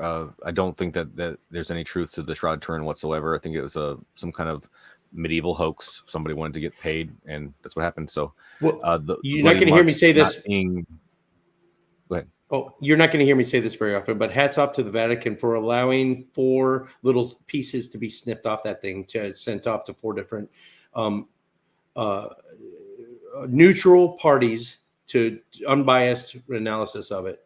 And they didn't like the result they got, but hats off to them for cutting it up a little bit. I don't know what this means by no damage to the blood marks. I can't even, that doesn't make any sense to me. Carbon 14, 50,000 years. You know what? That sounds right. Right as you said that, Gigi, that sounds right. Half-life is 5730. Yes. Well, that still is in line with my point, but yes, thanks for that exact. Yeah, that's correct. There you go. Oh, sorry, Kaz. No, amen. Okay. So we still have a few more of these ones that you wanted to go through, right? Oh, are we still? Yeah. We wanted to talk about the consensus that Yahweh comes from a prior Canaanite pantheon. Let's see if I can get that up for you. Do I have that one? Oh, that might be one of the out of order ones. Prior Canaanite pantheon. Let me go to our private chat from before we started the show. So that was prior Canaanite pantheon. What number was that?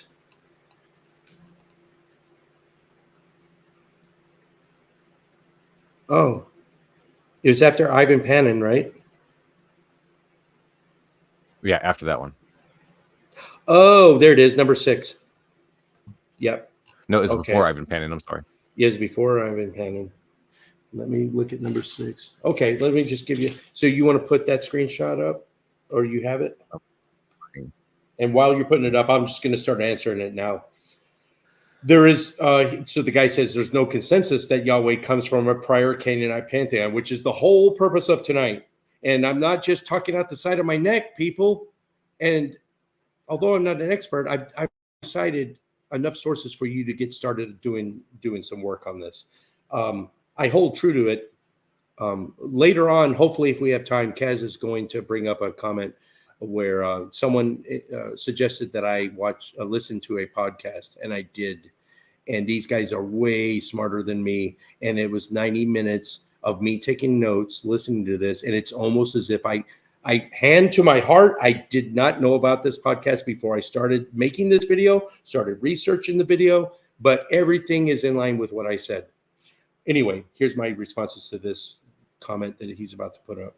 Most likely hypothesis is that traders brought Yahweh, the word Yahweh, the name Yahweh, from Egypt to Canaan as early as 1550. We talked about that already. All right, the Canaanite pantheon, well before the emergence of the Israelites. So when the Israelites weren't even Israelites, when they were still called Canaanites, and they were still sacrificing babies to Baal. Yes, they were. Christians love to say in their sermons that, the worshipers of Baal were sacrificing their children and drinking their blood. That's you guys, because you weren't Israelites yet. You were still in Canaan. Okay, let me say this. I was going to leave it as no, I'm not going to get on a tangent. I'm going to say that for my final thought. Okay. No, please do. No, I'm going to save it. Remember, I have a final thought, though. Yahweh was clearly a part of a Canaanite pantheon well before the emergence of the Israelites. And I've got a shitload of sources, and I'm not going to cite them. I will say here's my final thought will be something else, I guess. When the Bible talks about going to Canaan, all right, so we're talking the liberation from Egypt, which didn't happen, and 600,000 men, which is about 2 million people. Where did they go? The land of milk and honey. Where is that, Kaz? It's Canaan. They went to Canaan. Abraham died up on the hill. He didn't get to, the Martin Luther King speech. Abraham got to see the promised land, but he didn't get there himself. You're going to have to get there after me, because Abraham died up on the hill. And so they went down and they took out all the Canaanites. These evil Canaanites that they were taking out, these were not your enemies. They were your former freaking next door neighbors, because you are Canaanites. You guys get it? That's where you're from. That's where the Israelites came from. And that's where the Philistines came from. It's where Judeans, non-Israelite Judeans came from. It's where the Moabites came from. It's where the Ammonites came from. It's where the Edomites came from. It's where the Phoenicians came from. The lost peoples, the sea peoples. They didn't come from Northern Africa. They came from Canaan. Same as the Israelites. So when they went back to take over the land, this foreign land, to take back what was theirs. Yes, you lived there, but you were lived among them because you were called them. You were the same thing as them. And here's my analogy. Kaz, you live in Texas. You spent most of your life in Ohio, right? Right. Most of your you grew up in Ohio, but you're in Texas now. Right. This doesn't help or hurt my case, but do you consider yourself a Texan now? Yes or no? It would really help if you said yes, but it wouldn't matter. I'm a little Texan. Okay, you're Texan now, but you were Ohioan, right? Right. So you left Ohio. There's still Ohioans back there now, right? You've been out of Ohio for quite a while. You've been living. You're kind of this is good because you don't know if you're quite a Texan, but you're going to call yourself a Texan, right? So you're not fully a Texan. If I gave you 10 more years, you might be fully Texan, right? But either way, I'm probably being sure. Go ahead. Let's say right now, you consider yourself separated enough to not call yourself an Ohioan, though, right? So if you went back to Ohio, let's say you got 2 million of your buddies to go back to Ohio and take that shit over. Are you killing? Who are you killing? Foreign enemies people. or people that were once you? Right. Yeah, that's a great point. Okay, yes, you guys exactly. get it? All right. Absolutely. Yeah. It's I am difficult, off on so many tangents. Okay. These groups, they're not distinct like we think that they are. It's not like, the Canaanites had their own evolutionary tree and the Jews had their own evolutionary tree. I think that's what people who detract from these comments are kind of thinking. Like, they're totally different evolutionary trees for these ancient civilizations. It's kind of insane. There was a comment in that old video about that graphic you put up of is the family tree of how religions evolved that I put in my the video that we're talking about. And where did I get that video from? Where did I get that graphic from? The source is in the comments. Just so anybody it is. Yes, I think I have it with me. I might talk about it later. And he said it'd make a great poster. I think it's already a poster. It would actually. I would like it. It would be a cool poster. Yeah. Yourself, I think. You can find where Canaan became Israel because it's in there. I mean, yeah. Okay. So here's the next one. This is just a joke one. This is not on your notes. When I skipped it. Oh man, see. They say, "What are your sources?" Talking to you, right? And the reply was, "It was revealed to him in a dream." He said, "That's what they all say." So yeah, I mean, I think that's valid. If Paul never existed, my contention is Christianity would have never taken off. Paul saved Christianity. Or if it did take off, it might have taken off because there were at least a half dozen. The Christianity that won out over about another half dozen other types of Christianity. Everyone knows about the Gnostics. Everyone knows about the Cainites. Or maybe some people don't know about not Canaanites, Cainites. Canaanites, never heard of them. Yeah, they could have totally. They're the ones you think this war on Christmas that's going on right now. Starbucks doesn't put a Christmas tree on the never-ending war. They want to feel what? I'm a 5-star general in that war, by the way. Christians do this to themselves because they want to feel what? Persecuted. Yeah. Persecuted. It's been going on for 2,000 years. Cainites were the ones that invented it. They could have been the predominant. If Paul hadn't come and wrote his epistles, it could have been the Marcion was gaining ground before he got slapped down. The Gnostics could have taken it. We would have had a whole different Christianity, whole different books in the Bible. There are 60 Gospels. Only 4 made it in the Bible. It was totally random. So the Cainites, they're pretty much, I don't know if they're the origin of Christian persecution, but they would literally walk the roads in between towns. And when they saw travelers far in the distance, they would hit themselves. They had you could tell a Canaanite by the type of like a 2-foot baton they would always carry on their waist. And when they saw travelers in the distance, they would break their knees, break their shins.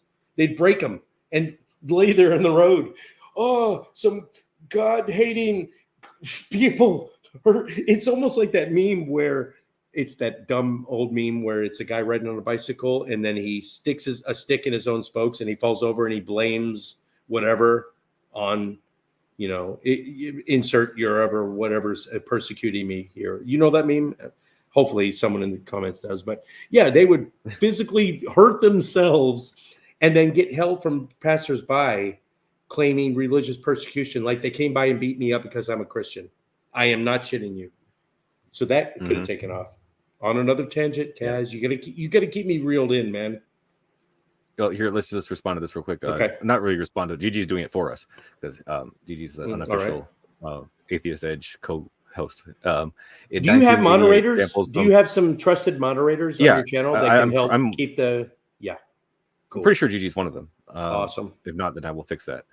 In 1988, samples from the shroud were sent to 3 independent laboratories in Arizona, Oxford, and Zurich, dated to the Middle Ages, specifically between 1260 and 1390. What did I say? I said 1200, didn't I?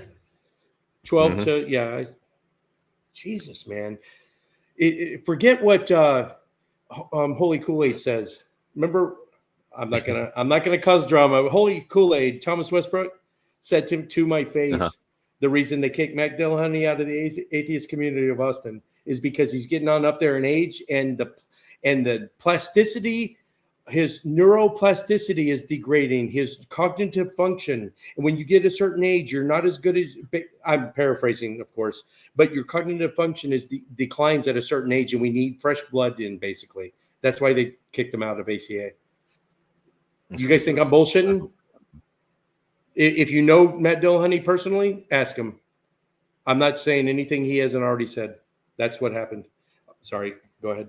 That's infighting drama, behind the scenes shit. Yeah, always drama. Yep. So here's the next one. Let's bring this on, and I'll try to zoom in without changing it again.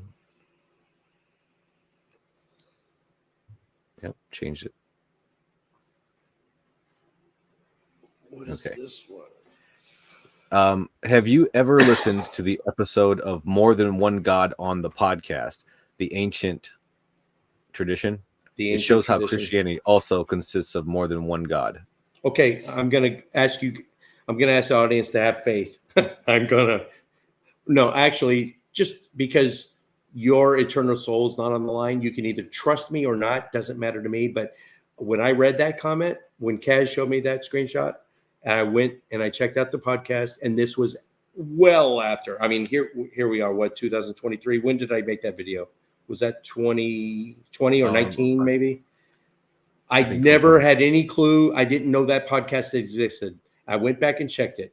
And so I'm going to read to you some notes from that podcast and tell me if they don't line up exactly with my video. It's almost like, in fact, it's too much like I listened to that podcast and just did a video about it. It's that close. And I swear to you guys, hand to my heart, I didn't know anything about this podcast. So if you go and you can't get it on YouTube, you got to go to actual like iTunes or, where podcasts are available. But it's called the Ancient Traditions podcast.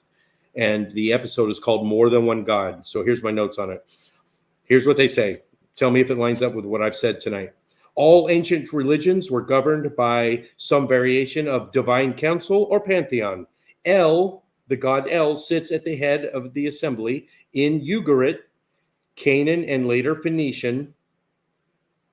Paul Sumner says numerous biblical texts in the Old Testament testify to the belief in a heavenly council of gods, still exists in the Old Testament. All three major portions of Hebrew scripture has Yahweh the King as a lesser god as in his staff. The idea of a pantheon of gods was still deeply embedded in the early Hebrew culture. I'm going to give you two timelines. First one is 1938 to, it says 2000. Let's go 1938 to 2000. So the Great Depression to now. There was only 560 papers written on the subject of the authenticity or the origins of Yahweh. Only 560 published papers in that entire time period. From 2000 to now, from 2000 to 2023, remember, there was 560 in that entire timeline. And just in the last 3 years, there's been 8,500 written on it, and they all line up. The order of events for those of you who don't know, the Enuma Elish is the precursor to the Epic of Gilgamesh flood story. The Bible's flood story was based on the Epic of Gilgamesh, and they based that on the older Enuma Elish. Okay, so the order of events in the Enuma Elish, which is 2 times removed older than the biblical flood story. The creator stills the primordial waters. He slays the sea monster Tiamat versus Rahab, which becomes something else in the Epic of Gilgamesh. He creates the land. If you read the original Old Testament, Jehovah fights Marduk as a sea creature, and he's crowned as king. Next, contemporary explanations by apologists are disingenuous, inaccurate, and intellectually dishonest. Next, the council of gods, quote unquote, were not angels. They were not messengers. That's not what the ancients taught. You'll hear apologists saying, when you read about the council of gods in the Bible, they're talking about lesser beings, not gods, messengers, divine beings, angels, Nephilim. No, that's not what their intention was when they wrote it. That's not what the ancients taught. The first reference to God in the New Testament is theon, Theon. It is a plural word, not theos as a singular word. So if you look up if you first take all 27 books in the New Testament, stack them in chronological order, and then find the first reference to God, and then look up the Koine Greek translation of that word God. It will be theon, not theos. It will be, no one sees you. No one sees you doing that, Kaz. Are you trying to stay monetized? It reads, in the beginning was the Word, and the Word was with the gods, and the Word was a God. I'm going to read that again. That's in John. I cannot cite scripture and verse as much as I would like to. I'm pretty sure it's in John. This is the actual Koine Greek translation. In the beginning was the Word, and the Word was with the gods, and the Word was a God. Soak that in. All right.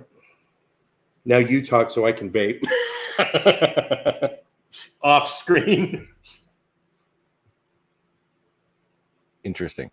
So the divine council, I was just looking that up to try to, because I don't recall that from anything. Apparently that has something to do with the host of heaven. The idea that's what Christians want. I'm reading this from discreetnews.com. Yeah, they want to singularize it. They want to singularize it. That the relationship to the Sod refers to heavenly divine council, which human prophets may sometimes visit to learn divine secrets. The celestial members of this council are variously called the hosts of heaven in 1 Kings 22:19. Gods or sons of God, Psalms 82:1-6, or holy ones. So like these are just modern retranslations to give us some language that's less offensive to our monotheistic ears, pretty much. Yeah. I wrote down the entire timeline. Let me run through it real quick. So that Enuma Elish I was talking about, that was 17. So all this is BCE, before Common Era, before Jesus. Enuma Elish was written in 1750. That was in Ashurbanipal. Next is 1360. So we jump 500 years. That is the first reference to the word Yahweh. Doesn't mean that there was a whole tribe of Israelites yet. The consensus is, the overwhelming consensus is, they were still a nomadic people. They were still based in Canaan. And that was from an inscription, Shashu of Yahweh. 1208 was the Mernetha Stele. That's in Egypt. That's that reference I talked about to Israel. That's 1208. So that's 500 years later. 1200, Canaanites fully accepted that Israelites were living among them. Let's back up. 550. So let's back up 300 years. Yahweh was fully a god in the Canaanite pantheon. He was a god of war, a war god. So let's fast forward 500 years to 1000. There's a cult stand. You can look it up. It's called Tanakh, T-A''ANACH.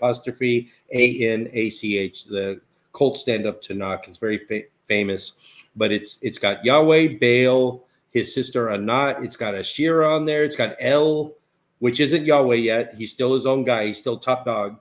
And it's kind of it's 11-tine totem pole, and it's got them all stacked on top of it. It's just like a totem pole. It's got them all stacked up on top of each other. Really interesting. 900 BCE. That's when Job and Genesis 2 was written. That was, when was that, after Babylonian captivity? No, Genesis 1 was written. So this is way before Babylonian captivity. Then jump up 200 years to 750. That's when Assyria took over the 10 tribes. There's 12 tribes, Hebrew tribes. 10 lived in the northern area and 2 lived down in Judah. Assyria swept in and took those 10 up in up in the north. Swept them away. You're going to see it in the video. Never to be heard from again. They just they didn't allow them to live separately in captivity, so they got assimilated into the culture. So if you hear about these lost tribes of the Jews, you know, some African countries will say we're Ethiopians. They say we're the lost tribe or the 13th tribe, or no, there was no lost tribe. 10 of them got swallowed up by Assyria in 750. Never to be heard from again. They just mixed in. It's like if Mexico got annexed right now, you and then fast forward 50,000 years, and people would be reading about in books. Remember, there was a United States of America and a Mexico. They were separate, and now it's United States of Mexiamerica. Oh yeah, but yeah, they lived amongst. They were by themselves. They lived by them. You know, they had their own culture at one time. Really, because we must have both blood in us, because I don't tell any difference. That's how it kind of would be. So then fast forward 100 years. That's when I think it was King Josiah. This was when Deuteronomy was written in 622. Deuteronomy, of course, is a forgery. King Josiah did not actually write it, but it was written around 622. This is when a lot of Bible revisions were made. The older versions had way too much monotheism in it. Even though it still exists in there, they cut a lot of it out, and they made it. Now, what's the halfway point between what? You know it. You know the word. You said mono. Yes. Yes. Well, prior to 622, they were still fully polytheistic. Sorry. Yeah. So they became a monolatry. They didn't just jump from polytheistic to monotheistic. I just heard that in between like a week ago. Yeah, the first time. Yeah, monolatry. It only lasted maybe 100 years, but Israel was monolatrist, meaning they believed in other gods, but Yahweh was the only one you're supposed to worship. The others, fuck them. It only lasted 100 years, and it was during the Babylonian captivity, which was 604. And so by 600, they're moving back into where they were taken from. The cool thing about the two tribes in Judah, they got taken by the Babylonians. They were allowed to retain their own culture, and they were allowed to practice their religion. And that's why Judeo-Christianity still exists today. If Nebuchadnezzar? Gosh damn, I should. Who was the king of Babylon during the captivity? Yeah, Nebuchadnezzar. It wasn't Cyrus. Yeah. Cyrus the Great was the Assyrian, right? Let's say it was Nebuchadnezzar. If I'm wrong, I'm wrong. But it's the only thing that the only reason Judeo-Christianity is still around. If he had done what the Assyrians did and assimilated them in, there would be no such thing. There'd be some other book that people would be thumping on right now in Congress, but it wouldn't be the Bible. And then 586, destruction of the first Jerusalem temple. At this time, even though they went from monolatry, where they only worship one God, but they acknowledge the others, from 600 to 586, that 40-year period, there were still Asherah poles in the Jerusalem temple when it was being destroyed. So there were still some remnants. They were still honoring Asherah in the temple right before it got destroyed. Anyway. Is there anyone watching this, or are we screaming in the void? I can't even see the counts. There's a few people. All right. There's a few loyalists. Shout out to all of you guys. We love you so much. Thank you for being here. We really do. We only got 2 more left, and then we're going to get it out of it. Cool. 2 more, then we're done. Let's see. This is one from Dan Norris. That said that he says that your video was total nonsense. The history of religion's school has been debunked for decades, and as has the JEPD theory of the Old Testament. Do you know what JEDP is? Do you know what it is? I don't want to put you on the spot.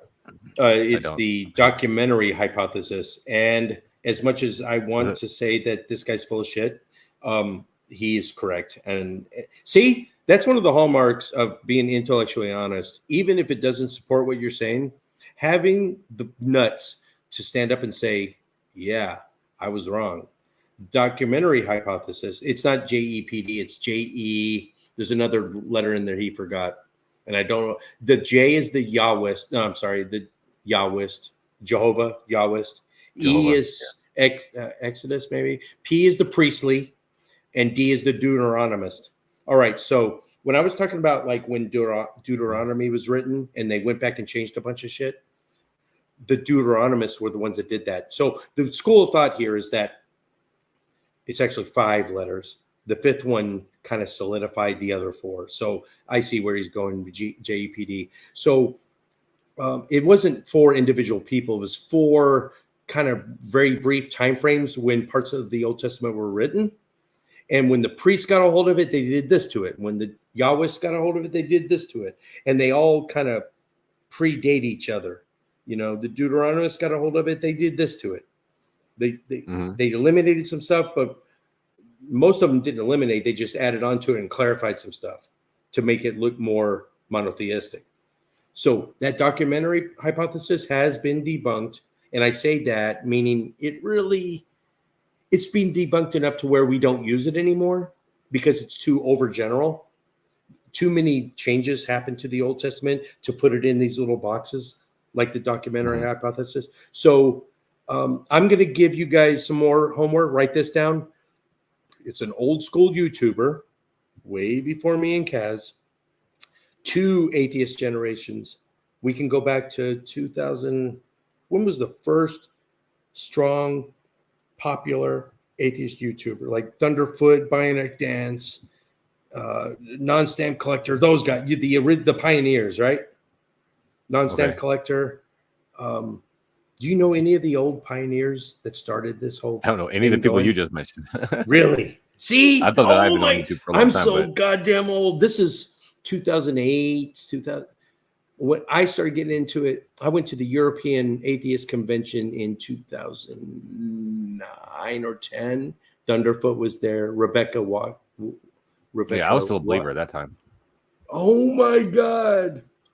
Oh yeah. All right. So what was I saying? Oh, so there was one atheist pioneer YouTuber named Evidence.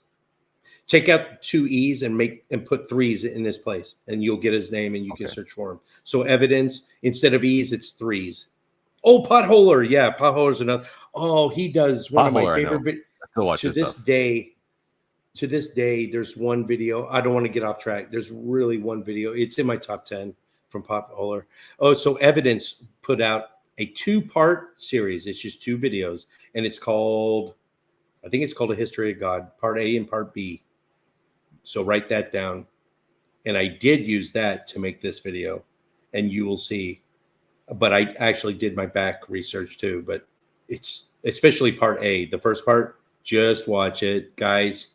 It's gold. It's pure gold, and you're going to thank me for it. Where did I go with that? I got off on old school YouTubers. JEDP theory. Oh, yeah. So he goes on and on about the documentary hypothesis. Back then, it was still being used.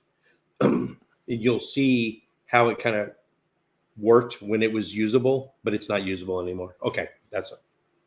Yeah, I'm still very confused as to what it exactly is. It's a way of dividing up the Old Testament into chronological. Here's when a major change was made. Here's when another major change was made. And it still kind of works, but it's too overgeneral now, and too many minor changes are made, so you can't put them into boxes that sexy anymore. And so it's debunked as in what you just said is the debunking, right? What you just said is the debunking, right? That it's just too overgeneral. Too overgeneral. It's not nuanced enough. It's I mean, dark matter. It sounds general, but it does sound kind of reasonable as well. I mean, dark matter, man. They're bringing up all the old school guys. And see, I don't even think of Dark Matter or Potholer as old school because I still watch them. They still make good videos, and I still watch them all the time. Yeah. Oh, some have kept on. Like Bionic Dance and I are good friends now, and she was on Tosh.0. Remember that old show, Tosh.0? I do remember Tosh.0 on cable. Yeah, she was on that even. I mean, she was big in her day. And then one of my biggest regrets in life, I was at an atheist convention, and me and my 2 co-hosts, we were just setting up fast, like shotgun interviews we were trying to get every big name in. It was an after party. We were trying to get every big name to come over to a table, and we had pre-scripted stuff that we were going to throw at them. Just fun, funny, interesting. We had stuff to go, and we had, okay, I want this guy to, okay, we're going to grab this guy and go and do it. And we ran out of time. And Brianna Dash was sitting over there in the bar. And she was one of the ones she was in my top 10. I had to at least meet her, maybe not interview her. And I just lost track of time. Never got to like walk up and say hello. Damn it. All right. What else? It's not over yet, right? Right. Yep. Okay, here's the next one. This is from Mark Jones here at the top. Where would you say, where would you say, or where do you think that the name Yahweh came from? Did the Israelites get it from the Canaanites, and the Canaanites got it from the Egyptians? Shashu of Yahweh? We talked about that. Let me look it up. That's 1360 BCE, the Shashu of Yahweh, right? That's the inscription on a stone tablet. Yeah. First off, we're not totally certain that Shashu of Yahweh is even a reference to Yahweh, but if it is, it makes no difference because even though my contention is that Yahweh wasn't firmly implanted into the Canaanite pantheon firmly, like actual, there can be no doubt until, let's say 1208, right? So this is 1360. What's 40 years, What's 40 years really? And the majority of the experts in the field firmly state that Israelites didn't just go, okay, here's Canaan, Phoenicians are still here. You can consider it maybe parts of a neighborhood, right? The Israelites are living over in this neighborhood. We call ourselves the Israelites now. They didn't just say, hey, we're packing our shit and we're going to move over here.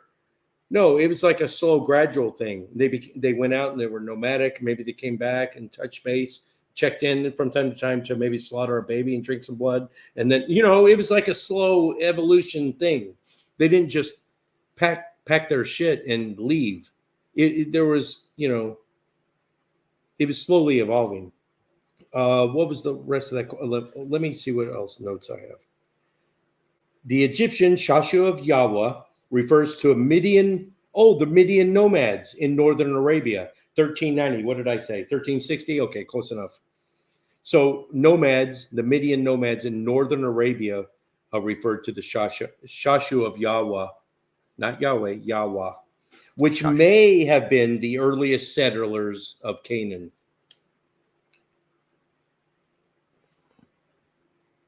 So if that's true, Canaan itself didn't get settled until 13, and I thought it was more like 1550. If Moses did exist and he really did perform the Exodus and he went back to Canaan and the Canaanites were there and they destroyed them and they took the land over, it wouldn't have mattered a hill of beans because Egyptian records and these, unlike this whole Levant area we're talking about, unlike them, the Egyptians kept good records. That same time period, they have claimed that area as their own, as an outpost. There were Egyptian soldiers in the area. If they had gone and taken over Canaanites, they still would have had to deal with the Egyptians. The Egyptians were there still. That was an Egyptian outpost. It was just like the Romans controlled Jerusalem around the time of Jesus. Jerusalem was there, the Hebrews were there, but they were under the thumb of the Romans. Well, that whole area was under the thumb of the Egyptians. So even if they had taken Canaan back over and settled, they were still under Egyptian rule. It was still Egyptian land. It's ridiculous. There's a question from a free naturalist. He asks, if there is a God, what would you say to God before being burnt? Okay. Extra crispy, please. Let's break this down. I like reducing a question. If there's, because I can entertain a hypothetical. Okay, if there's a God. Okay, boom, there's a God. I firmly know there's a God now. Okay, got that in my brain. What would I say to him before being burnt? I assume right before he sends me to hell, right? Now, what did Richard Dawkins say? Because he was asked that once, and he said, "You just didn't give me enough information, God. You going to hold that against me?" And I think what I would say is, you created this monster. If you wanted me to believe, you would have given me exactly the amount of evidence it would have taken.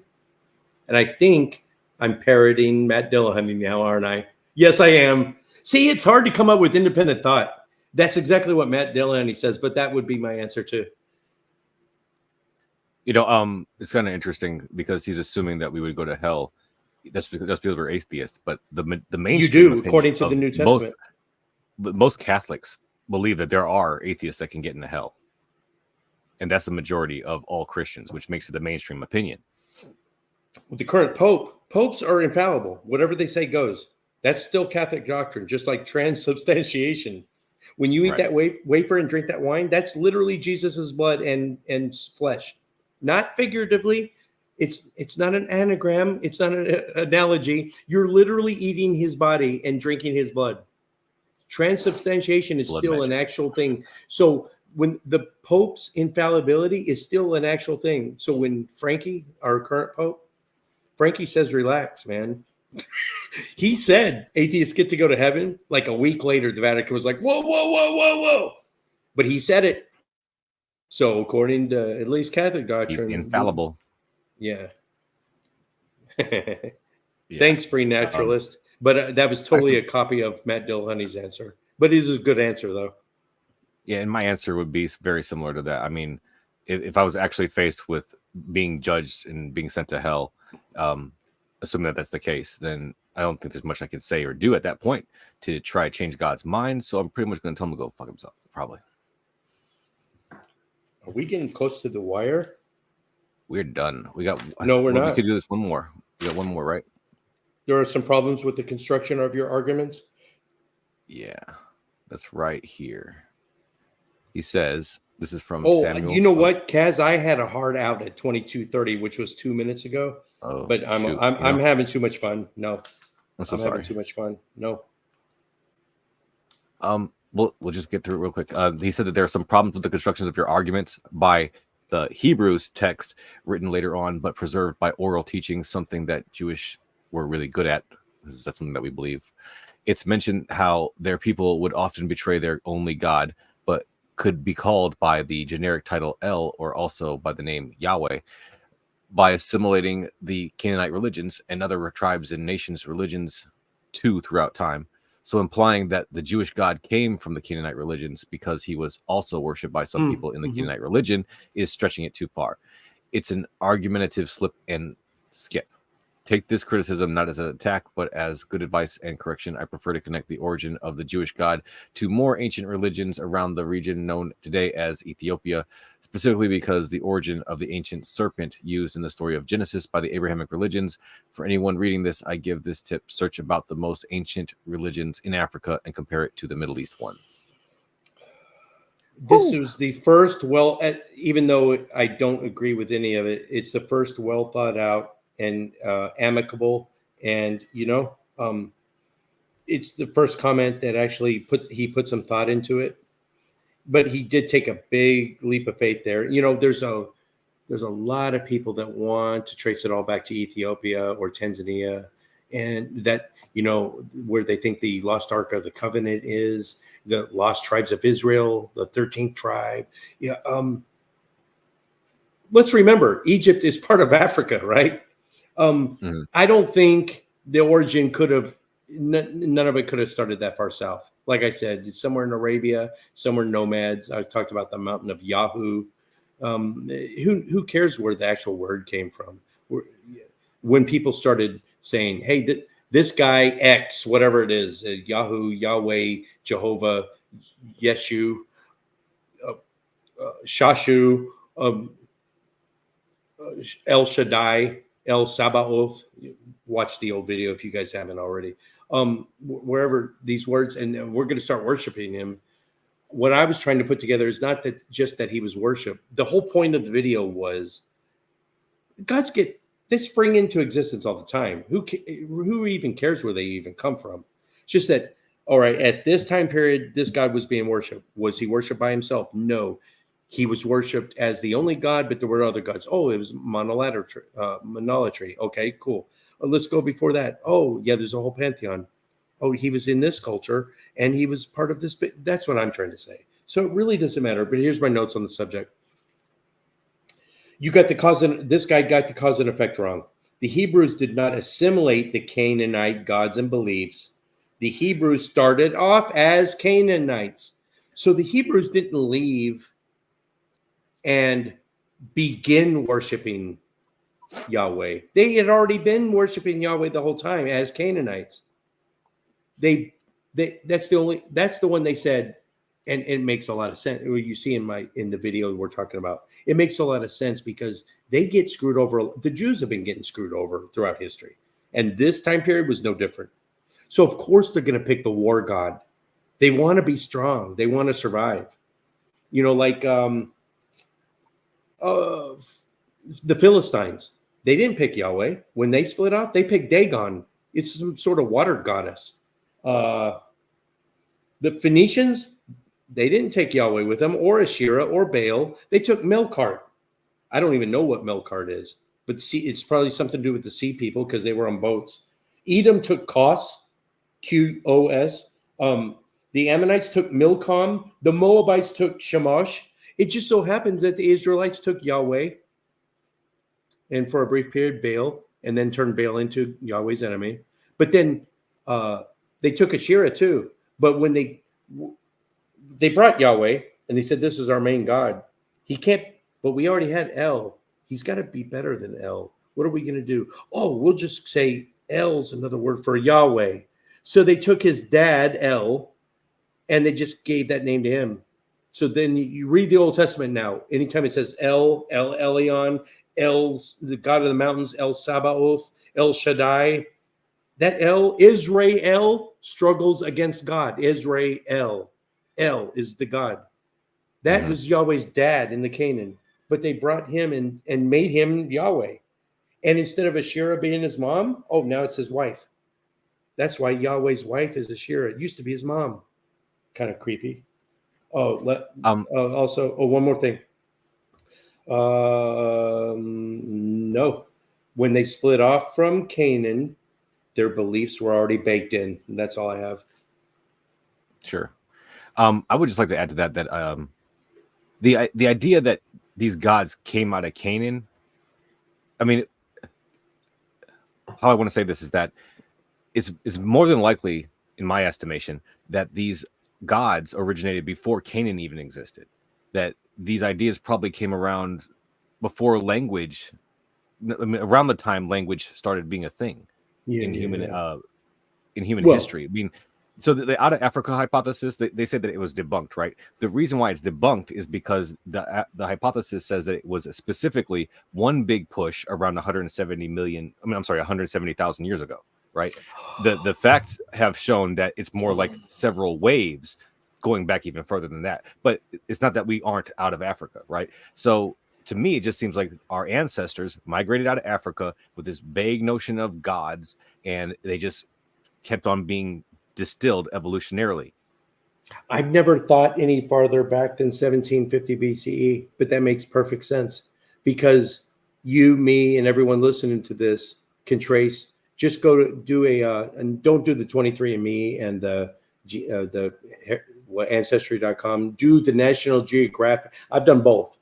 The 23andMe, all these bullshit ones that you see, these fly-by-nights, that gives you the last 500 years of your ancestry. If you want to do deep history, go to National Geographic Genome Project. I did that one too. And it traces me and everyone on Earth, all our haplogroups, no matter where you are, traces us all back to Tanzania and Morocco. Roughly, let's go 300,000 years. Yeah, I want to say 200,000, but let's say 300,000 years just to be safe. Yeah, so what you're saying is, so we're talking 2,000 years plus 2,000 now. So 4,000 years. We're talking 4,000 years ago. That's all we've been talking about here tonight. But go back another 200. I'm a Marine. We're notoriously bad at math. To 294,000 years. Yeah. So if you're talking about it all originated from Africa. Well, we originated from Africa, but these ideas, are they uniquely Levantine? Are they uniquely Arabic? You know, this whole area. I think they're There evolutionarily connected, yeah, but unique in yeah, their own ways. exactly. So I will say you had this. one more thought though before Oh, we yeah, yeah. start wrapping up. You did have a thought you wanted to get out. Mhm. Oh, no, I already gave my final thought, but I'll give this as a final Okay. thought. We as humans, a lot of my atheist friends, most of my atheist friends say, "Can you imagine a world without religion?" No, I mean I can, but it's never going to happen. There's a hardwired need for the majority. Atheists are never going to be the majority either. We're never. We're anomalies. We're side notes. We have a higher suicide rate than the rest of the population. We're more Lower birth rate. more incidences of depression. Um, where are the weirdos? The humans need to believe. They need that comfort blanket to stave off the fear of death, the fear of the dark, the fear of the unknown. And there's a few of us that say, it sounds like bullshit. And now my life's a little more depressing, but I would rather believe an uncomfortable truth than a comfortable lie. And that's us. Right. And that's my final thought. Yes, exactly. Well, thank you so much, Jim, for being here. I really do You're appreciate welcome, it. man. Sorry for rambling. No. I wanted you to be here for that. We love to hear you ramble, honestly. So please come by back anytime. Hopefully you'll be back in maybe a couple days or so, depending on how the subscription number goes up. So if you think it's going to go that quick? and you're watching this, I don't know. It just is only a couple hundred. So I mean, it could be that quick. It could be months. Who knows? But yeah, do a panel I'm thing. I'm gonna hope for that. Yeah. Yeah, I do think a I should panel that, thing yeah. like 6 or 8 of us, and we're all just get drunk. That'd be fun. Yeah, that's a great idea. We'll do that. All right. Maybe in a few days. I don't know how far out I want to start planning it from the actual number, but we'll figure that out. If you go over, that's fine. You can still celebrate it. Definitely. Don't forget, everybody. Disc-oriented Gem is still there. Doing disc golf. I don't make any new content anymore, but there's still stuff on there to watch. Oh, okay. Oh, sorry. Yeah. All right. Well, thanks again, Jim, so much, and everybody who being here. Man. Let me see who's in the chat right now, so I can say bye to you. Gigi, of course, you're the best. Thank you for being here. And, Native Atheist probably took off. Native, yeah, I think he's gone. He lives in Texas thank too. you for the comments. Does he really? Yep. Oh, yeah. Man, we should talk. Somewhere between you and me. I'll hit him up on Discord. Mm-hmm. Hashem, everybody else in the chat, thank you all for being here so much. Free Naturalists, thanks for your comments.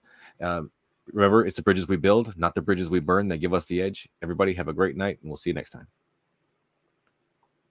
Yeah.